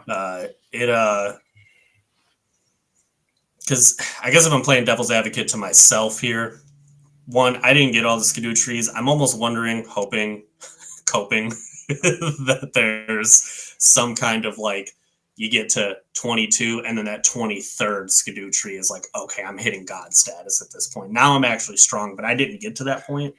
However, I don't know if it does. Like if you do max out and now you can actually fight them, but it's like I don't want to play a From game like people play Destiny, where I'm chasing that next light level that'll maybe make me strong enough to kill this thing, and that's kind of what I shouldn't be going on a scavenger hunt. Yeah, that's a great point. They should have dynamically adjusted the difficulty without adding those to it. Like, oh, you're entering this DLC as level X. Like, okay, well, they're gonna do Y amount of damage. Like, this was and as since we've said all these things, we already put 3 of them out there. This was not something that was needed for Ashes of Ariandel. This is not something that was needed for Ring City. This was not something that was needed for Old Hunters. This is not even even the Dark Souls 1 DLC. I mean, shit. Even the Dark Souls 2 stuff was easy. All you had to do was pick the game up and throw it in the trash, and you played the game exactly how it should be, which is not at all. The Dark Souls 2 is not good, and I refuse to accept that. But none of the other DLCs needed that. So I can't give it a pass as much as I would absolutely love to be super biased. I can't because I feel like for the first time in their history, I could say I felt like something was lazy. Yeah. I mean, shit, even the Sekiro DLC. What's it? Oh, God damn it. On that note. Yeah. It hurts, dude. It hurts. Which, real quick, which is so baffling about that DLC, because going back to what Vaughn said, it is probably their best crafted world. It's whole nother game. Dude, it's visually, story-wise, dude, the music in that DLC is... They were on some other stuff when they made the music there. And then... It's always crazy. Dude, that one. There's a song in there called something about those unified in common cause. Whew, bro, that's one of the best songs ever. It is. Whew, make you do some push-ups, but that's the part that just confuses me. Like, even I think my favorite thing about that DLC is the structure of the world. It kind of is a throwback to Dark Souls 1, where Mesmir's castle is almost Fire Link and everything links back to it. So you have this open world that gives you that Bloodborne Dark Souls 1 feeling. It's just, it takes me 3 hours to get 10 feet because I'm going to get stomped out by a bot fly. So it's just like, well, I don't want to do this. So it's devastating. I can't even imagine how much I didn't see in that DLC. Last one, so we can jump to the next topic. This is not a negative, but this is one that probably people don't think about. Uncharted Lost Legacy. I love Lost Legacy, personally. I just played it not too long ago. Not only was it good, but it was originally an Uncharted 4 DLC. Oh, was it really? It was part of the season pass that you could buy with Uncharted 4. And if you bought the season pass, you got that full game for free. Oh, wow. So, that's crazy. Yeah. I want to throw that in there because that's a little fact. So back when you used to get rewarded for commitment instead of burned. Yeah, I loved Lost Legacy. That final, what's it called? Set piece it's amazing. Honestly, it almost feels like it does feel like the true swan song. It's like a compilation of all of their biggest set pieces in one continuous, like the train and this and that, and it just never stops. It's like, oh wow, this is sick. There is one thing I would like to say about that though, because I think you're racing against the clock for a bomb to blow up or something at the end. I was kind of hoping the bomb would go off and you do the old Crash Bandicoot, you're running and it's all blowing up. I was like, oh, do it. And they didn't do it. I was like, it's all right though. I'll let it go. Yeah, it's all right. Still sick. Yeah, that's it. Was it? Yeah. Okay. Let's get the next topic here.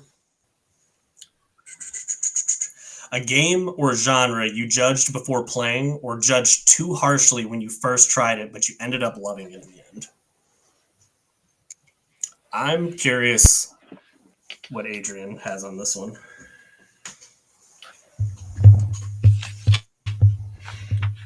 So, in terms of overall genre, which this will probably definitely be one that you might find hard to believe due to my love for games like a lot of the strategy games I play. Turn-based, really anything, specifically RPGs.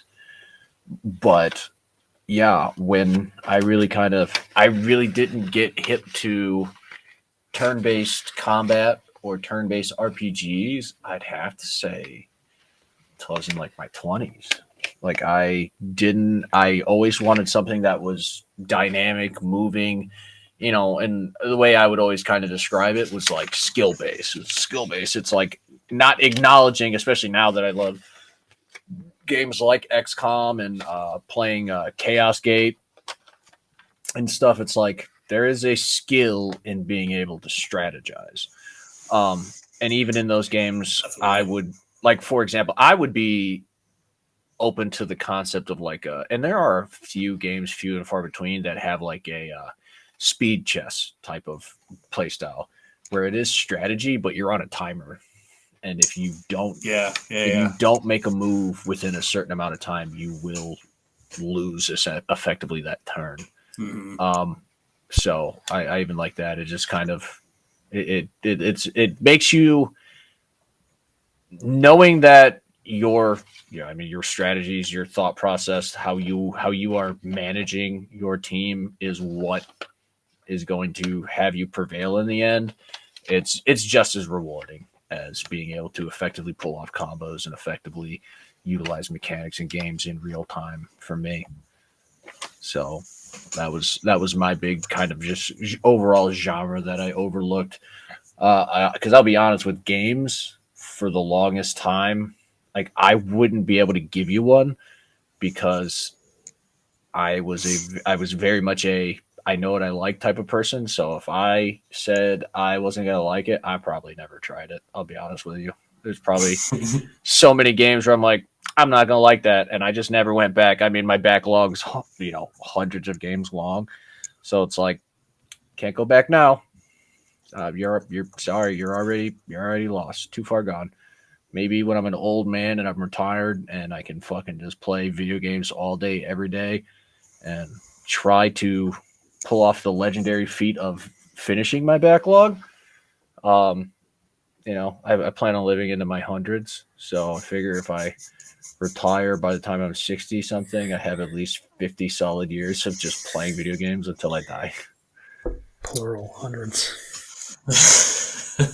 Yeah. Man. I'm not gonna put a fucking timer on it. It's like shit. Hey, you ain't dead yet? Nope. I ain't hear no bell. I ain't hear no bell. You know what'll still be there? Dark Souls 2. But that'll keep me alive because that's not how I want to finish my life.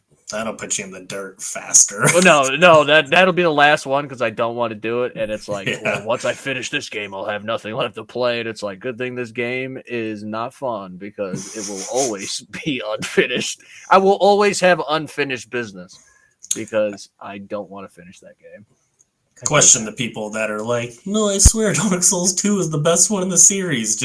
It's like that monkey meme where it's just hard side eye. I just genuinely feel like a lot of those people are contrarians. I guess the PvP was awesome. It's Dark Souls PvP. It was fine. It's Dark Souls PvP. I'm not gonna bother having this fight. I'm not here for that. No. It's that system in general is okay. I get they put an arena into Elden Ring. It's just Dark Souls combat, player versus player combat with lobbies. I don't want to play that shit involuntarily. Definitely not voluntarily. Sorry, I didn't mean to. No, that's it. People that say that game is any better than it is because of the PvP, I feel like are completely missing the point. Oh, 100%. On a quick side note, excuse me, Lords of the Fallen 2 has good Souls PvP. Straight up. Like, I'm talking, we're swinging and parrying each other back to back to back to actually, like, it's responsive and the hitboxes are tight, and it was shocking. I only did it a few times. But I say, plus, you could always get a match. Parrying back and forth with each other, it really felt like a sword fight. I was like, oh wow, this is actually really, really good. You kind of for the first time not that like you're saying, Souls multiplayer is not not in the conversation of multiplayers I'd bring up, but swing my tree-sized club through your body like 4 times, but somehow it didn't hit.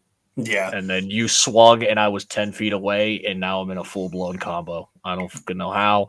I don't know why. Right. It just is what it is. It goes to what Vaughn is saying. Like, the vast majority of people playing From Software games, we're not here for the multiplayer. So with Lords of the Fallen 2 specifically, it kind of gets overlooked, I think, because we're so focused on the single-player aspect that multiplayer side is substantially better than the Souls games. And like I said, you could always find a match because you and the other 5 guys that actually played that multiplayer are got to be pretty dedicated to be part of that community. So I had a feeling the tone was what it was when you first said it. I'm like, maybe there was a community, and then you double down and like, nope. My first instinct was right. I should have believed it. Oh, gotta keep you on your toes. Keep you on your toes. I didn't know that game had fucking PvP. I hear the new Lords of the Fallen is pretty cool, though. That's another one that I would be opposed to giving a try. I didn't play too much of it. It's pretty safe for the most part. However, it leans more into being, for lack of a better word, fun. It's faster checkpoints.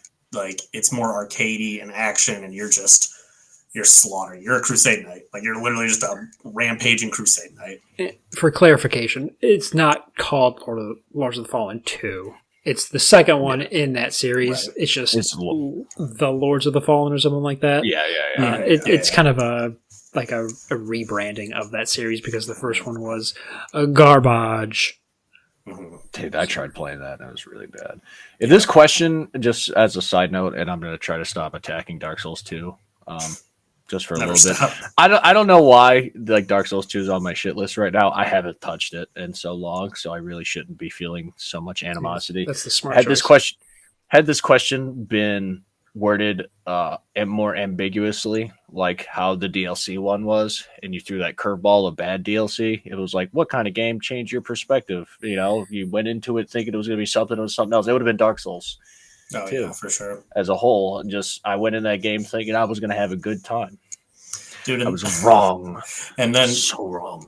Last side note about Dark Souls 2. And then people swear the DLC is good, and one of the DLCs is dedicated to a maze poison, or like a poison maze catacomb. You people are crazy, dude. No, I'm not doing this. Getting chased by statues so they don't stagger. Yeah, and then you get to the boss, and it's a good poison dragon. It summons in like goddamn mob enemies that also do poison damage. It's like, I hate this. I hate this. Put me back in the room with the rabid dogs. I'll take that. Dude, please, like, why are you like this? Like, there's some stuff where it's like, it's just not fun. There's no way somebody, and I think it's because, partly because QA testers are on the lows to the totem pole. At places, it's like, you tell me not one person stood up and said, I hate this. Everybody was like, yeah, keep that in. Take this out of the game right now. No. Take this shit out of the game, dude. What'd you think? I hate that. Yuck. I need a minute. Minute. You bring somebody out here right now because I'm spitting in somebody's face. I can't believe you just did that to me. Yeah, why is there feet everywhere? How about you, Vaughn? This one I had a hard time pinpointing. I'm in the same camp as Adrian in that I kind of know what I enjoy, and I play so much that the things I don't play are very few and far between, and that's pretty much sports games and racing games. So everything else I kind of dabble in. But I'd say online first-person shooters, going back to the Battlefield portion, where I started getting into the online for Call of Duty when it first came out for Modern Warfare, and then Black Ops, of course, World at War, and then Battlefield, and I'm like, this is where I'm going to put my first-person online shooter time each time, because it just feels good there. Another one, I threw on live service games. Not all of them, some of them. Starting with probably Overwatch. I got real obsessed with that. I'm like, I'll give this a shot. And I got obsessed with that for a while. Same thing with Marvel Rivals. But my problem with those are they're not my forever game. I don't have a forever game. So they only occupy my time for a season or two, and then I'm done. And I envy people that can, though. I really do. I am kind of jealous of people that are totally fine with that, or can even juggle playing a healthy collection of games and then always coming back. But I'm just not that person. I will play that game, like Vaughn said, a couple seasons, and then, play other games, but I won't come back. Like, eventually I will not return to that game. And then, like, Marvel Rivals is on my console right now. I played the hell out of it when it first came out. I probably won't ever play that game again, like, if I'm being completely honest with myself. Same. Yeah, that's where I am with that game as well.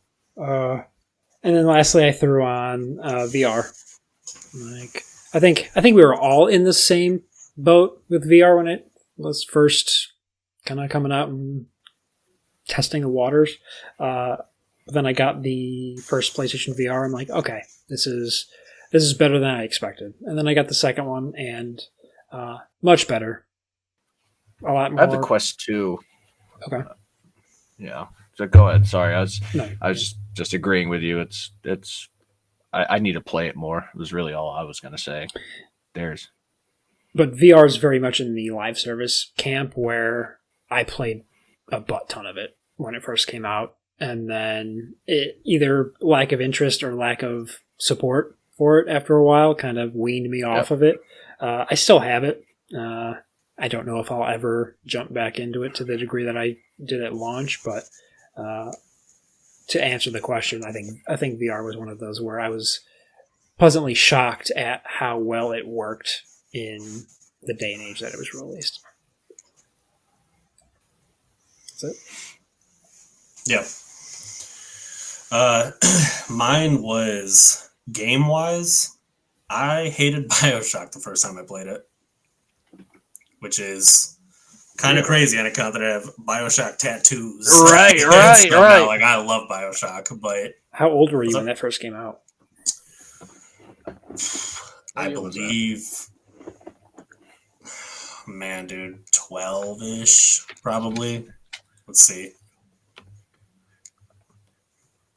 Yeah, 11, 12, somewhere right in there. So I remember getting it, and, like, the internet's like, oh my god, it's amazing. Yeah, it was 2007. 2007. Yeah. Yep. So freshman year of high school for me. So I remember playing it, was terrified because it was so scary, and I was like, man, this ain't even all it's cracked up to be. And I think I had bought it from the exchange and then took it back, and for whatever reason, because it's BioShock, it was in my head, and I couldn't stop thinking about that first 30 minutes. Went back and bought it, and the rest is history. BioShock's BioShock. Another one would be to mirror what you guys, or what Adrian said, is strategy games. I'm still not crazy about strategy games. I'm still very selective, but I hated them forever, primarily because I suck. But Child of Light changed me on that. I don't know if you ever played that. It's what you were talking about, where you're doing turn-based, but there's a timer going across the top of the screen. And it's so cool because you can counter them and reset timers and essentially get combos off. Excuse me. That opened my eyes to turn-based. I was like, okay, this is really cool. And then I played XCOM, and I loved XCOM even though I suck at it. But XCOM is so intense, dude. So intense. We all kind of suck at XCOM. You just do a little better every time. If XCOM wants to make you miss on a 99% shot, you bet your sweet ass you're missing. 100%. Dude, literally barrel through his skull, and it's like, it missed. It hits the ground at his feet. You're like, dude. Yeah. This is what we're doing today. So XCOM was really cool. And then Age of Empires. I think Age of Empires 2 is immaculate. Like, I don't play it all that much, but I know there's going to come a time when that is all I want to play for a while. When I didn't have a PS5 and I was playing on Xbox, dude, I think I put 100 hours into Age of Empires in a very short amount of time. I was having a blast. Jurassic World Evolution. Can't wait for the third one. There's that dinosaur that you were waiting for, Vaughn. I wouldn't normally play those kind of management games with the Jurassic Park thing, even outside of dinosaurs and whatnot. I like the ever-present threat of the dinosaurs can get out and kill people, and tornadoes can come through and whatever. So you hit these like cool flow states where you're just like, all right, fill the fuel here, fix the fence there, sedate him, give him medicine, blah, blah, blah. Oh my God, the T-Rex is eating everybody at the hot dog stand, and you're just trying to like juggle all these things, and it's really cool. So games and genres, it would definitely just be strategy and I would kind of echo what you were saying about shooters and just multiplayer games as well. It's very rare I like multiplayer games. I can count all the ones I've truly loved on a hand. It's like and they're weird ones. It's like Last of Us multiplayer, Max Payne 3 multiplayer, always Battlefield, except 2042. That one can kick rocks. For Honor. And that's kind of where the trail runs thin. Fun fact, just because you brought up like being scared of BioShock, I initially was thinking I would put like scary games on the list, just because I didn't really. I went, but when I thought about it, it's like I have been playing horror games forever. My sister, like 8 years older, she like shamed me into playing Resident Evil 2 when I was a kid because she had it on the 64. And I was like, oh yeah, I was like, I'm 9. Because I'd watch her play from like the back of the room. You know, I'm like all the way in the back on the couch, like peeking over the blanket, like, did you beat him? Did you get past the dog? And then she's just like, you know, one day she's like, play the game. Play it. Do it. I'm like, I don't want to. She's like, play it. You're being a little bitch about it. Why don't you play the game? And then like she like coerced me into doing it by actually being nice. She's like, I'll sit here and play the game with you. And I'm like, all right, I think I could do this now. And then at that point, I just kind of accepted the fact that I was gonna be scared, but I still liked the games that like awoke, you know, that part of me that was like, oh, I do like these. That's the point of these games, is to be scared. Like even like I'm looking forward to playing the Dead Space remake. I played all the other Dead Space games. I play a lot of scary games, but it's like I don't really feel like being scared right now. Like I'm gonna beat this game in its entirety, but I am going to be scared when I do it, and I'm not gonna sit here and be like, it don't even make no difference to me. It's like, no, my blood pressure's up, my heart's racing, my pupils are fully dilated like a prey animal in the middle of the savannah. I am ready. I don't know what's gonna happen, but whatever it is, I will have a reaction, whether it is appropriate or effective, who knows? But I'm gonna do something. That's for sure. Something related to. Oh, I have two things. One thing related to both of those. Your bring up of BioShock reminded me that I had the hardest time getting past the first area of Resident Evil 4 back when it first released. There was something about walking from that first cabin to the first little town. It was probably 4 or 5 times before I actually sat down and was like, I need to do this. I think it was the pitchfork through the lady's face in one of the first houses. I was like, I don't like this. And then that ominous, just like humming music noise up until that first town. I had played scary games before that, but I think this was the first action horror game. And like, I can't handle this. I almost feel like something about the GameCube also added to that. Yeah, like I remember getting it on Christmas, and on a couple vacation days, I was like, I got this thing for Christmas. I need to play it. Like, I can't just let it sit here. Santa got it for me, and then I eventually did it, and now I am the a-hole that I am now with Resident Evil games. So, oh yeah. And the second thing, Glenn Schofield of Dead Space fame is making calls about Dead Space 4. Really? So making don't get calls, you say? Don't get our hopes up. But I saw that piece of news today about him trying to, I think, get in on that. Oh God, I hope so, man. Dead Space remake Dead Space as a whole Dead Space is too good to not be in the culture in some capacity. Like, it is top tier. I'm not going to sit here and act like 3 really just destroyed the whole thing. It really did. Like I'm not going to say 3 was as good as the other 2, but people are acting like 3 is like, oh well, then 3 happened, and then now the game's just fucking unserviceable. It's you cannot salvage this IP. It's like extreme. What? 3 is probably the worst of the 3, but it's not a bad game. whatsoever. No, it's and just yeah, it's a game of not at all. the era where people were throwing multiplayer and co-op in it. And and to be perfectly honest, the multiplayer co-op is super cool. I don't know if you've really ever played it, That's Really but interesting, it's like interesting take on it. super cool because it's because I played as Isaac, and somebody else played as Carver, and you're seeing stuff as Isaac that the people that are Carver aren't seeing. Like there are parts where it's like I'm being swarmed by kids and I'm shooting them, shooting the little fucking necromorph kids. And I was playing with Joey, and Joey's like, dude, what the fuck are you doing? And I'm like, dude, I'm being attacked. Like, fucking help me, dude. He's like, no, you're not. What are you talking about? I'm like, oh, dude, this is good. And they would do the same thing with him. He'd be like reading stuff and like doing stuff. And it's like, he'd go into rooms and then the door would lock. And I'm like, dude, fucking, how'd you get in there? He's like, what do you mean? How did I get in? I walked in the door. I'm like, no, you can't just walk in the door. The fucking door is locked. He's like, no, it's not. And then he'd turn around. He's like, the fucking door is locked. I'm like, okay, well, whatever you're going through in there, bud, good luck. Yeah, and they also had that system where you were crafting your guns.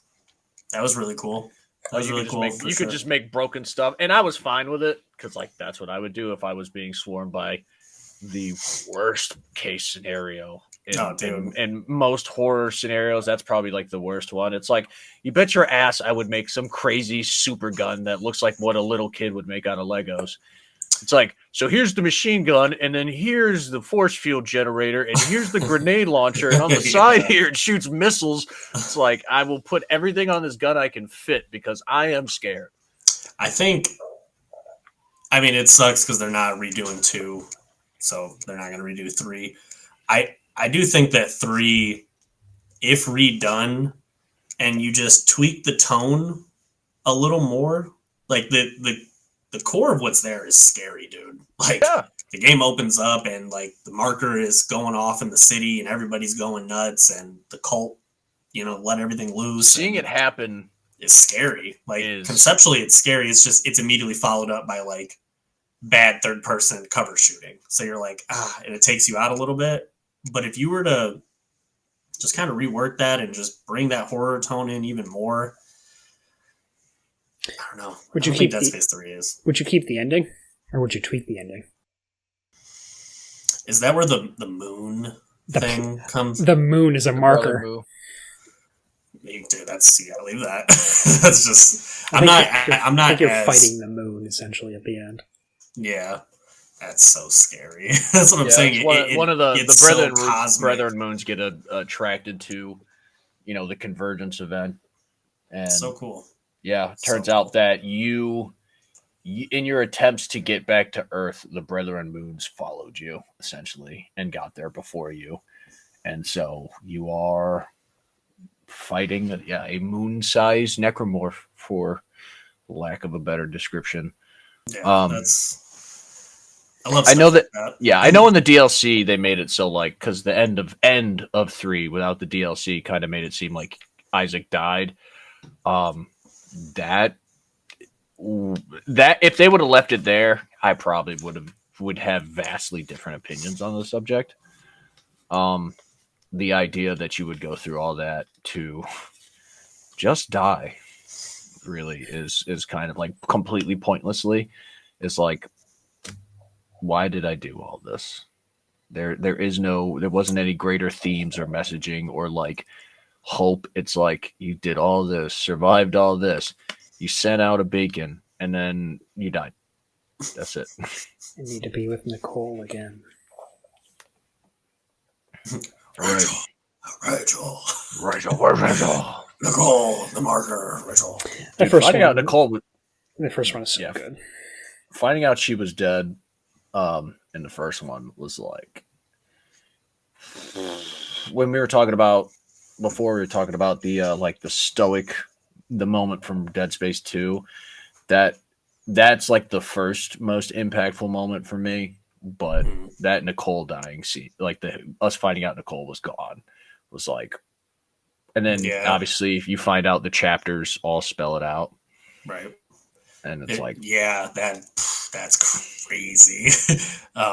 It's similar to one of the big gut punches I had that was similar to that was Dom and his wife in Gears of War 2. oof. That one was absolutely brutal, dude. I think That you was, should have just sucked it up a little more. Dude, the whimpering made it so much worse. in Gears. Because Dom's like pulling out the fucking gun. He's like, Oh, dude, it was. I'm like, oh, dude, the whimpering. You're supposed to It's eat that- Slim Jims, not throw them away. God bless, dude. Wow. It's like he's seeing her. Wow. So bad. It's the jump scare reveal of her.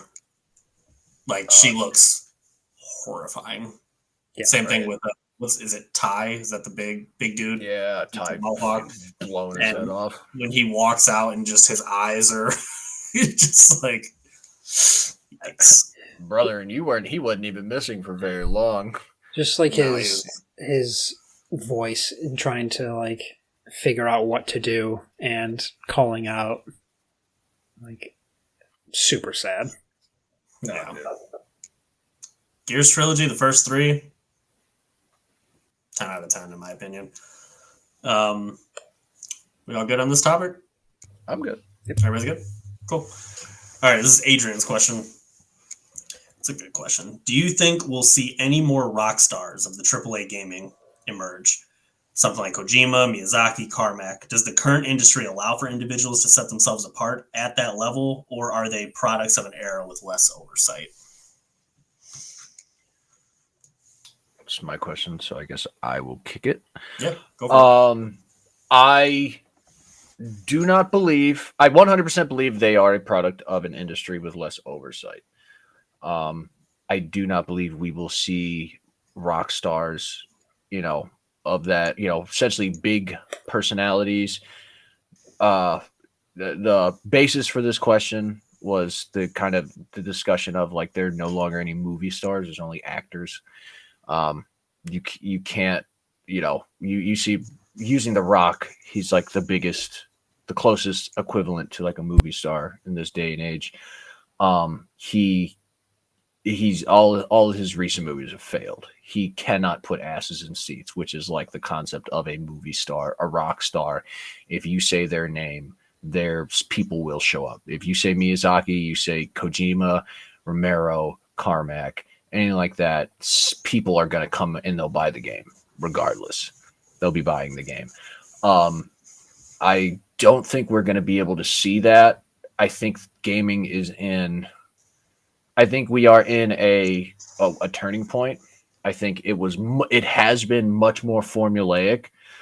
And I genuinely don't believe you're going to be able to see personalities like that until the industry is placed. Because the indie game scene, by all means, is that way. And that's why I specified AAA, because it's, putting people like that in charge of multi-million-dollar projects is much more different than, something that costs tens of thousands, $100,000, whatever, which is still a lot of money. But, I think giving a creative like that full authority to do whatever they will with the game, I just don't think, I think the industry is trying to, I don't even know if the term play it safe, like that is somewhat applicable, but they're trying to maximize monetization. And unfortunately that would require that, that's where that oversight comes from.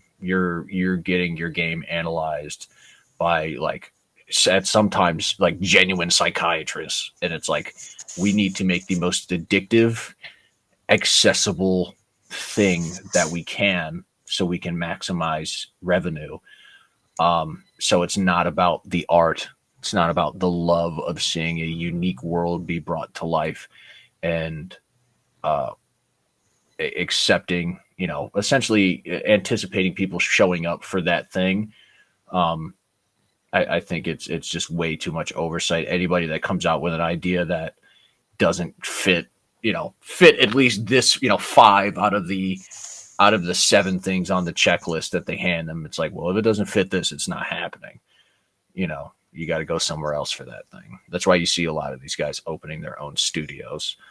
But unfortunately, you kind of have to be one of these guys to open your own studio. You have to be these guys that have amassed a following and their own kind of wealth to get something like that off the ground.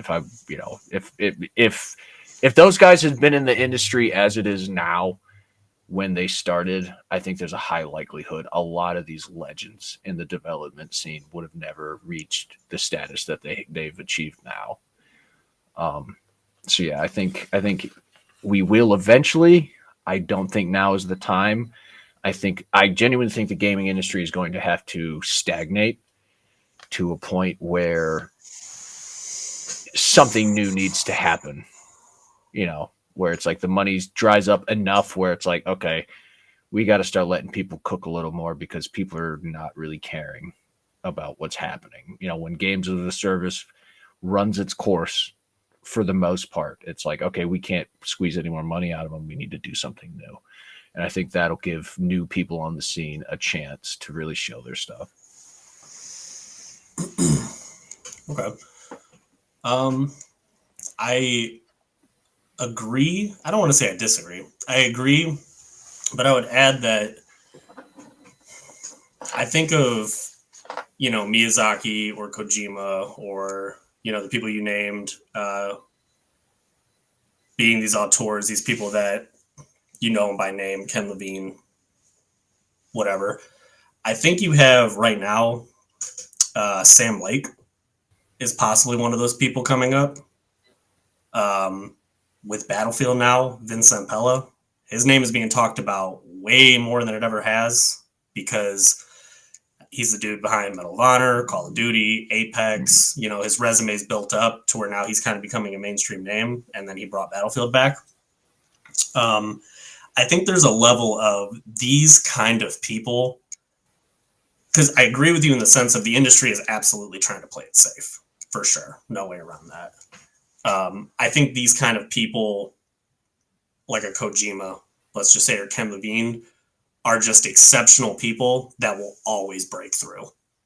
They can't be contained. And there's going to be corporations that are going to be like, do the live service thing. But we talked about the Miyazaki story 100 times. You might get a psycho who just is straight lying to the board. Straight up lying just lying to get Dark Souls or Demon Souls and stuff dropped, and it's like these guys are psychos. They're not. They're in order to be in that realm, you're more than likely not playing by the rules, realistically. So I think of somebody even right now in film. You have Kubrick and you have Spielberg and those and Tarantino and Nolan. And then you have, at least in my opinion, I think like an upcoming director right now is like Robert Eggers.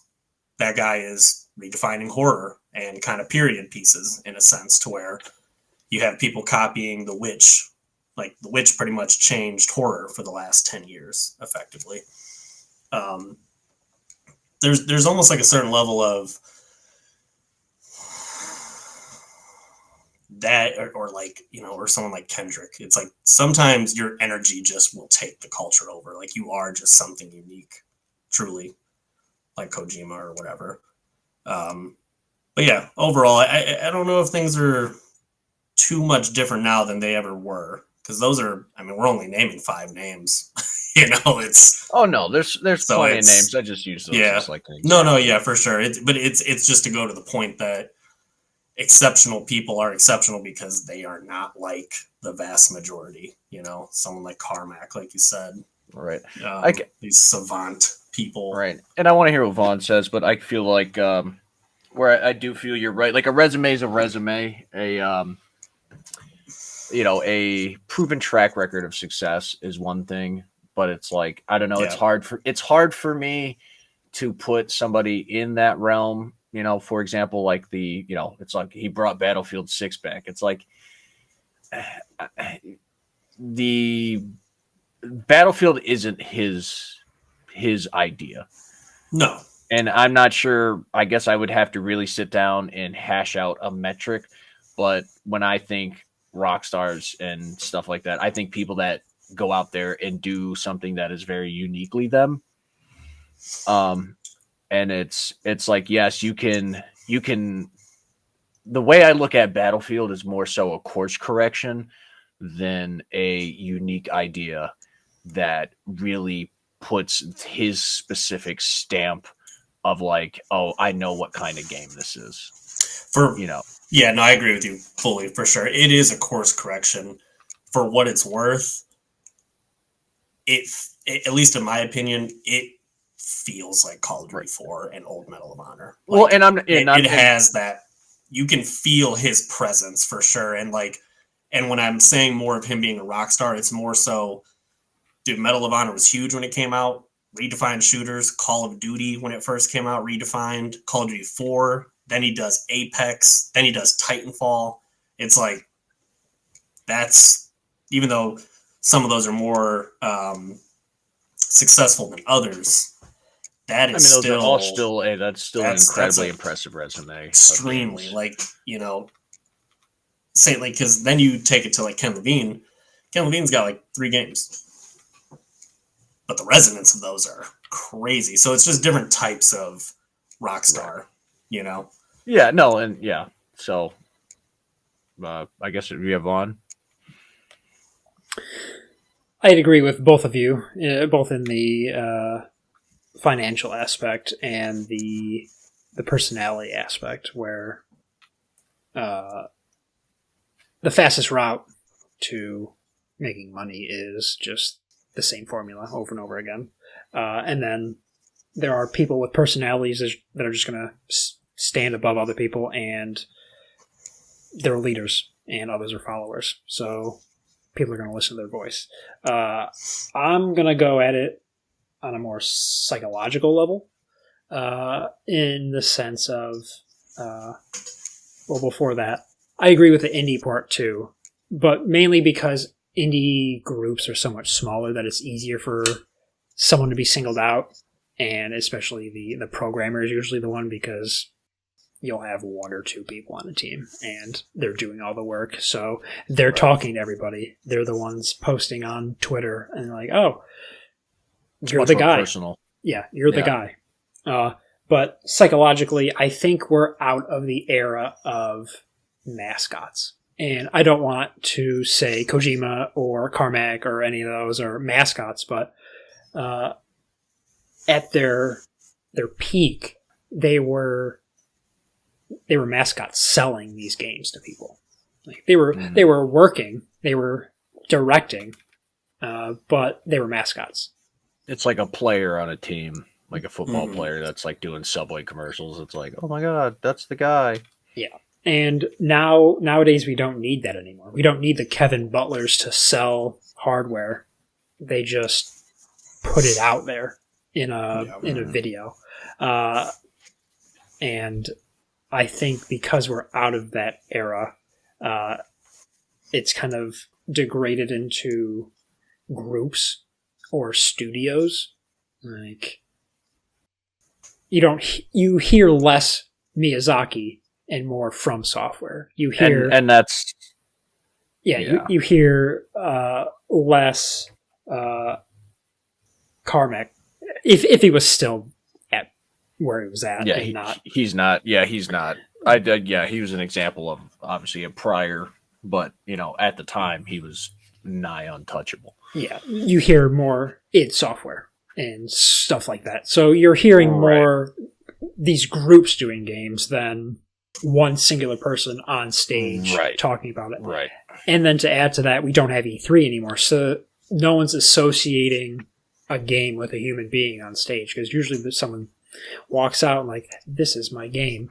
Now it's like some generic woman's voice of, and next on the showcase, here's this. And then it's the trailer, and you don't have to have any human there talking about it. So sucks. These big name directors and creatives are there, but I think they're roped all in under one group name, and you don't really see them unless unless people, or not people, but the publishers know that this game is good, and they put out those dev diaries, and then you see their name at the bottom, and you're like, that guy knows what he's talking about.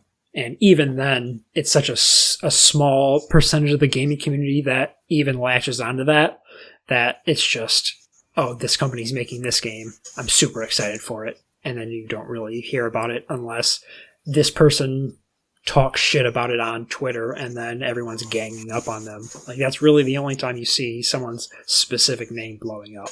So I think we're just kind of out of the era of needing, not even needing, like just seeing human beings represent a game, and it's more of just a video representing a game.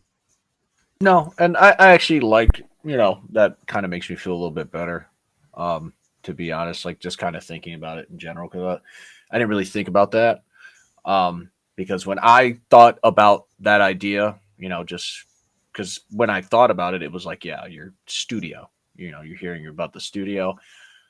The cynic in me was like, they essentially want to take credit. And thinking about it differently makes me feel a little bit better, because it's like, I don't want to be cynical all the fucking time, but it's like they essentially, in my mind, I'm like, it seems like they're trying to take the credit for it. So it's like, I don't want, so using, Kojima as an example, it's like he became too much the face of Metal Gear.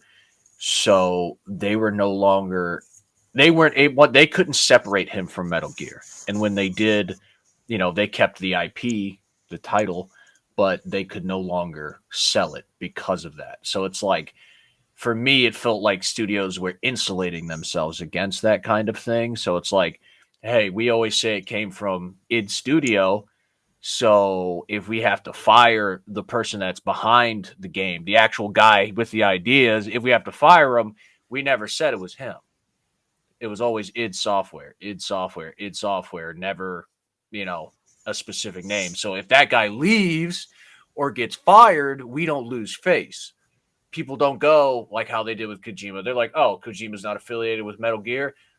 I don't want to do it. I don't want anything to do with it. Now, if they boot him from the building, it's like, well, it was always the company. It was never the person. So separating that person from the company doesn't make us lose face. It doesn't make us lose any value in the eye of the customer.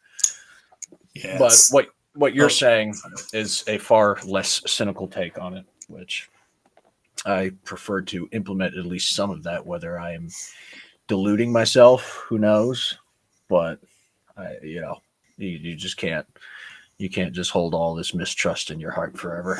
You're crazy.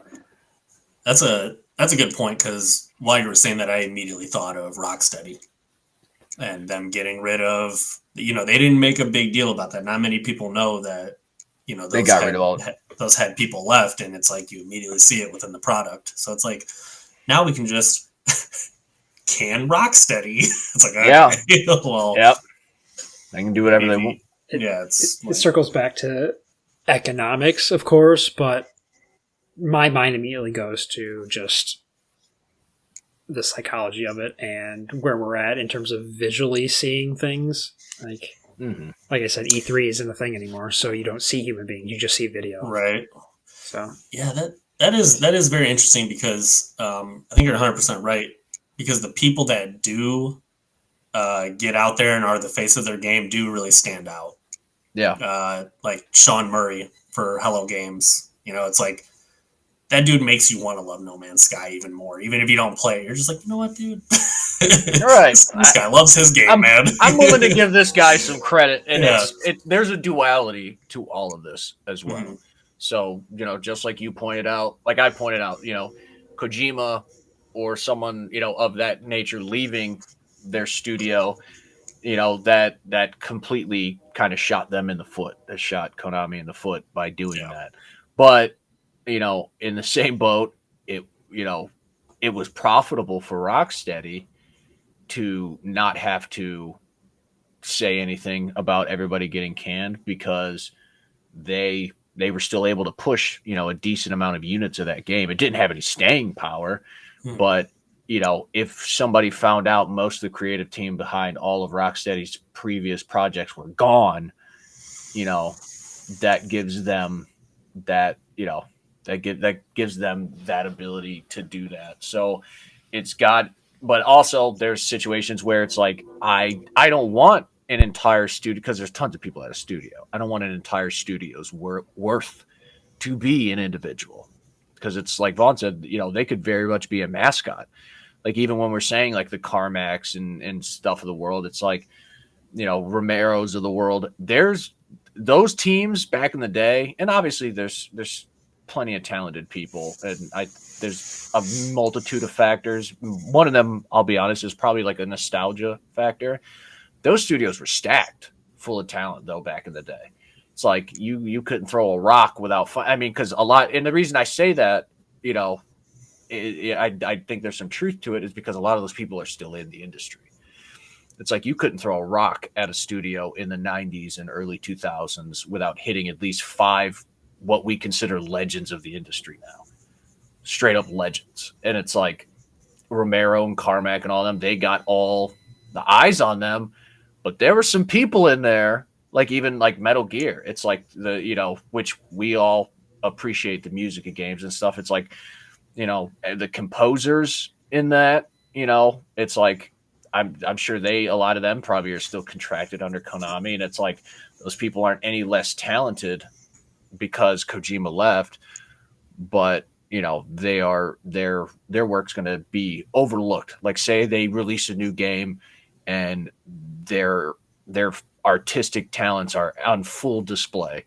It's like they aren't going to be able to get, that's that duality where it's like, as much as I don't want studios to take advantage of me by pretending somebody that's making it, that normally makes my games, isn't making it, I also don't want people that have been consistent and stuck with these studios that do good work. I hate the idea of seeing them essentially get punished because the mascot left. Yeah, for sure.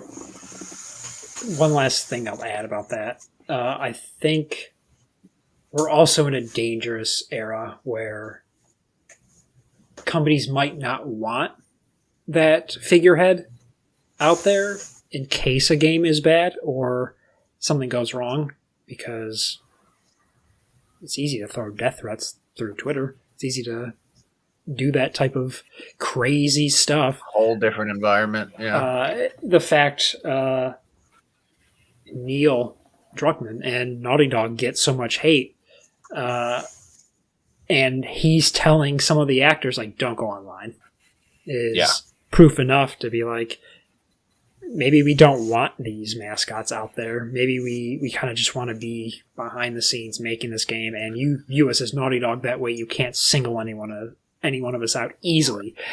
Everything's connected. You can go to LinkedIn. You can see who's working for Naughty Dog, blah, blah, blah. So you're going to find someone if you want to. But you can't shit, people were fighting and sending death threats to the guys back in the day, too. Yeah. So I wonder if that plays a part in it as well.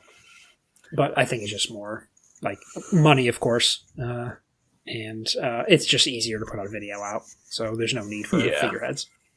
Which I find, like, I think that what you're saying is a solid point. It makes a lot of sense to look at it that way, which I agree with you. I think that is probably the least of their concerns.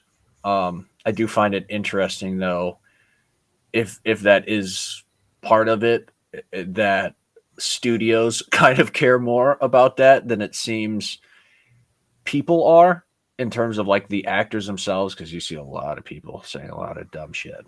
But I also kind of think it's kind of interesting / amusing that people want that. Developers and people involved with games want that status. And I'm not saying it's right? But they want that status, but they don't want the things that come with it, which is those things. So it's like, and you're right, people could say a lot of shit on Twitter and all that, and it's like, look at the, those big names. Most of them are like, dude, I've been around the block. You think I ain't heard this before? But people that want to match that energy, which goes, along the lines of what you were saying about these people being different, they're a different kind of person. It's like those guys don't care, but these people now, once again, not right. They get a few threats. They get a few people saying something crazy, just saying something crazy to them on Twitter. It's like privated account. I need to break from the internet.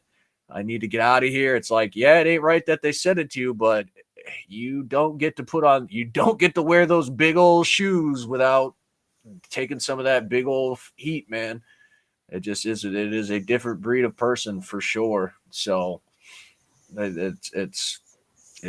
I'm not saying it's right or wrong, or you should or shouldn't want that, but people should be very much aware of what stepping into that position means. It's being the face of something. And Neil Druckmann is in he's experiencing the worst of it, which I think he's handled it pretty well, but he's an example of somebody where it's like he made some decisions creatively that people didn't like. That sucks.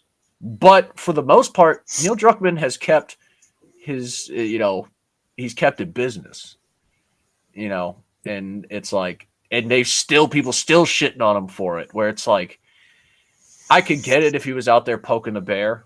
Once again, got to clarify, still not right, but he's just existing. He's literally just existing and people are still shitting on him. I didn't think Last of Us 2 was a bad game, but I wasn't a huge fan of Last of Us 2. Definitely not nearly as much. I loved Last of Us 1, so I think that kind of tainted my perception of that game. But it's like, I don't wish any fucking ill will towards Neil Druckmann. He made some decisions I disagree with. How dare you have a rational brain? Right. He made some it's like he did some things that he thought would work. Some people didn't think they would work, that they worked. So Neil, it's interesting. Neil to me is closer to like Ken Levine, whereas like they're the face of it, but they're not acting like Kojima. Kojima acts like a rock star, like truly. He's like, Kojima's kind of in the camp of like Tarantino, where it's like a Quentin Tarantino movie directed by Tarantino, written by Tarantino. Did you know Tarantino's in this movie? Tarantino did. It's like, okay, I got you. You're in this. So then you hear the N word 45 times. That's Tarantino. He's in there. And I guess it's just interesting because Kojima's kind of in a position where he can do no wrong, even if he maybe does. It's like he's immortal to a degree in the perception in the gaming world. And because, the general consensus is that people don't like Metal Gear Solid 5's story. Went completely against, what Metal Gear is and cutscenes and this and that, but people still love him. And he's acting like a rock star. He's putting himself out there. Neil doesn't do that. Makes a creative decision people don't like, and he is essentially completely ostracized for it. It's like, dude, I mean... real quick. No, go ahead. Same thing with Sean Murray. Sean Murray, in my opinion, got sacrificed by Sony, personally. Like, they were like, did you know No Man's Sky is going to be the biggest thing that ever happened? And he's like, I'm just happy to be here, guys.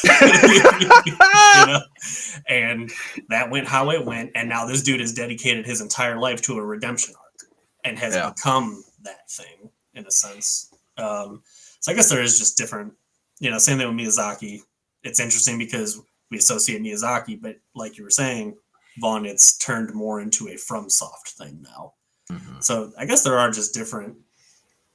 I guess to your point of rockstars, Kojima might be the only one. And I think a true rock star might just be Kojima. Yeah, I think Kojima, and Kojima is a very unique example because and obviously you've played the Death Stranding games, and you kind of like, I feel like Death Stranding 1 had like a massive like resurgence that I just didn't think it was going to have. I did not foresee that game being any, like, I didn't think they were going to do it too. I didn't think that game was going to go any further kind of than it did. There's every part of me thinks that wouldn't have worked if it wasn't him. Oh, I don't think that game would have, and that's where, like, when I say like 100%. Rockstar, I mean somebody that could, and that's the perfect example. I would have never, I would have never thought to play that game had Kojima not been involved. That's what I mean when I say Rockstar. Like, hey, here's a fucking Norman Reedus walking simulator sponsored by Monster. It's like, I don't want to play that. Kojima made it. I guess I could give it a shot. I mean, Yeah. 2 definitely wouldn't have happened without Kojima's status. 1 maybe just because it kind of gives the vibes of like a PS3 unique game, like a B tier that reaches a status that no one thought it would.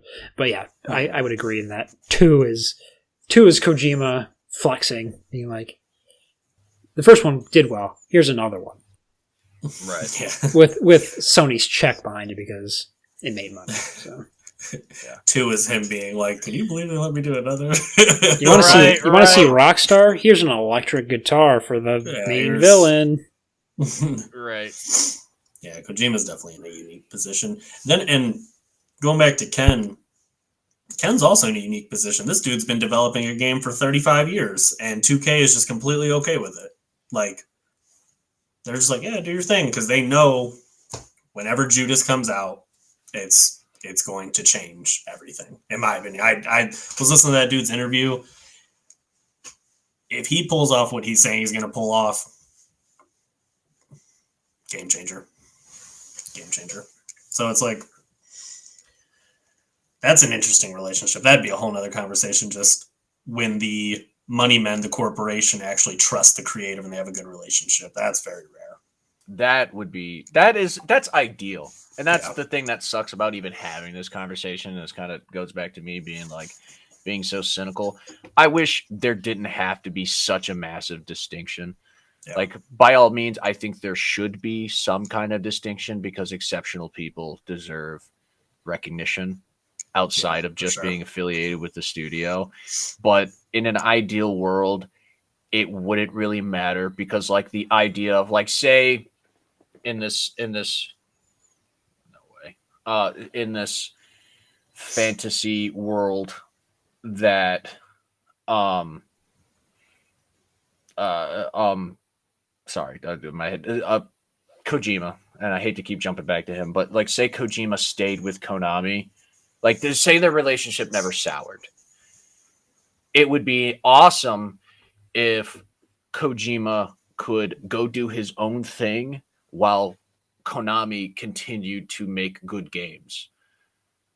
And, you know, without screwing him over or any of that stuff. It's like, hey, we just make, you know, you do your thing, we do, and we'll come back together. We'll bring it back together and we'll do our own thing. You know, we'll do our thing together and we can work in this beautiful symbiotic relationship. I hate that there has to kind of be this divide between everybody. But that's kind of the reality of how it is right now. And that's where you see a lot of people, like I said, making their own studios. And now that's going to be a thing where it's like, well, a lot of these guys are older, so they probably will.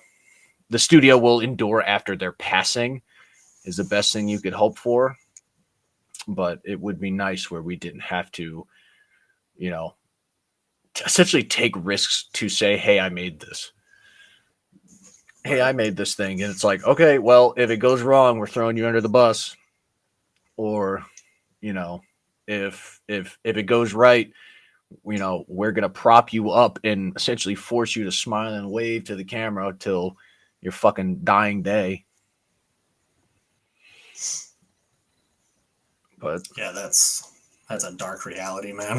Oh, I mean, and you could see things like that in, you know, across everything. Yeah.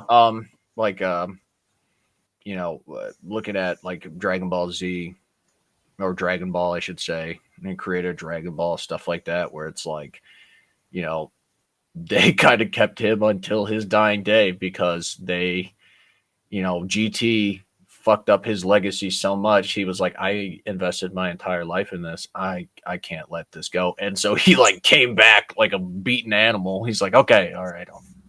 Was that the live action movie? No, GT was Dragon Ball. It happened after Z.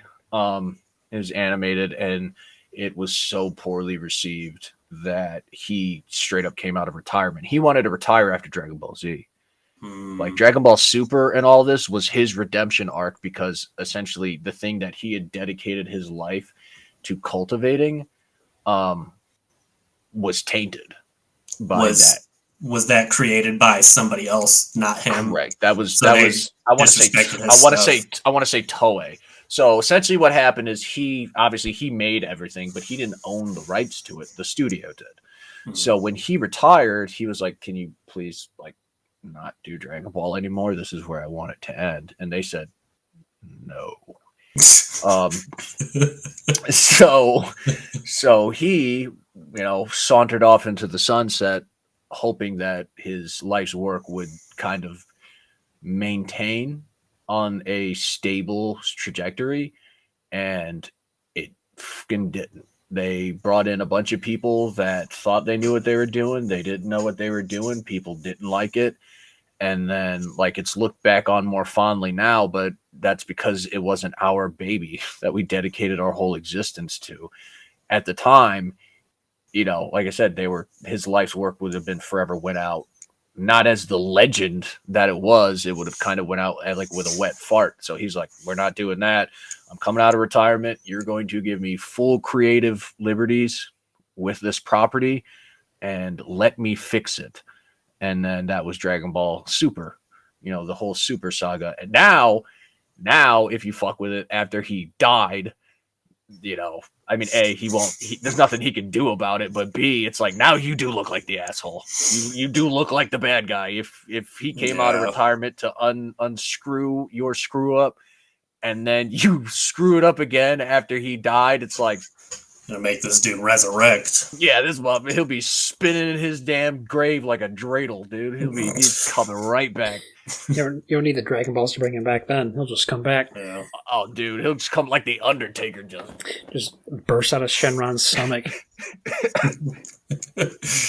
Oh my god. That's brutal. Everybody satisfied?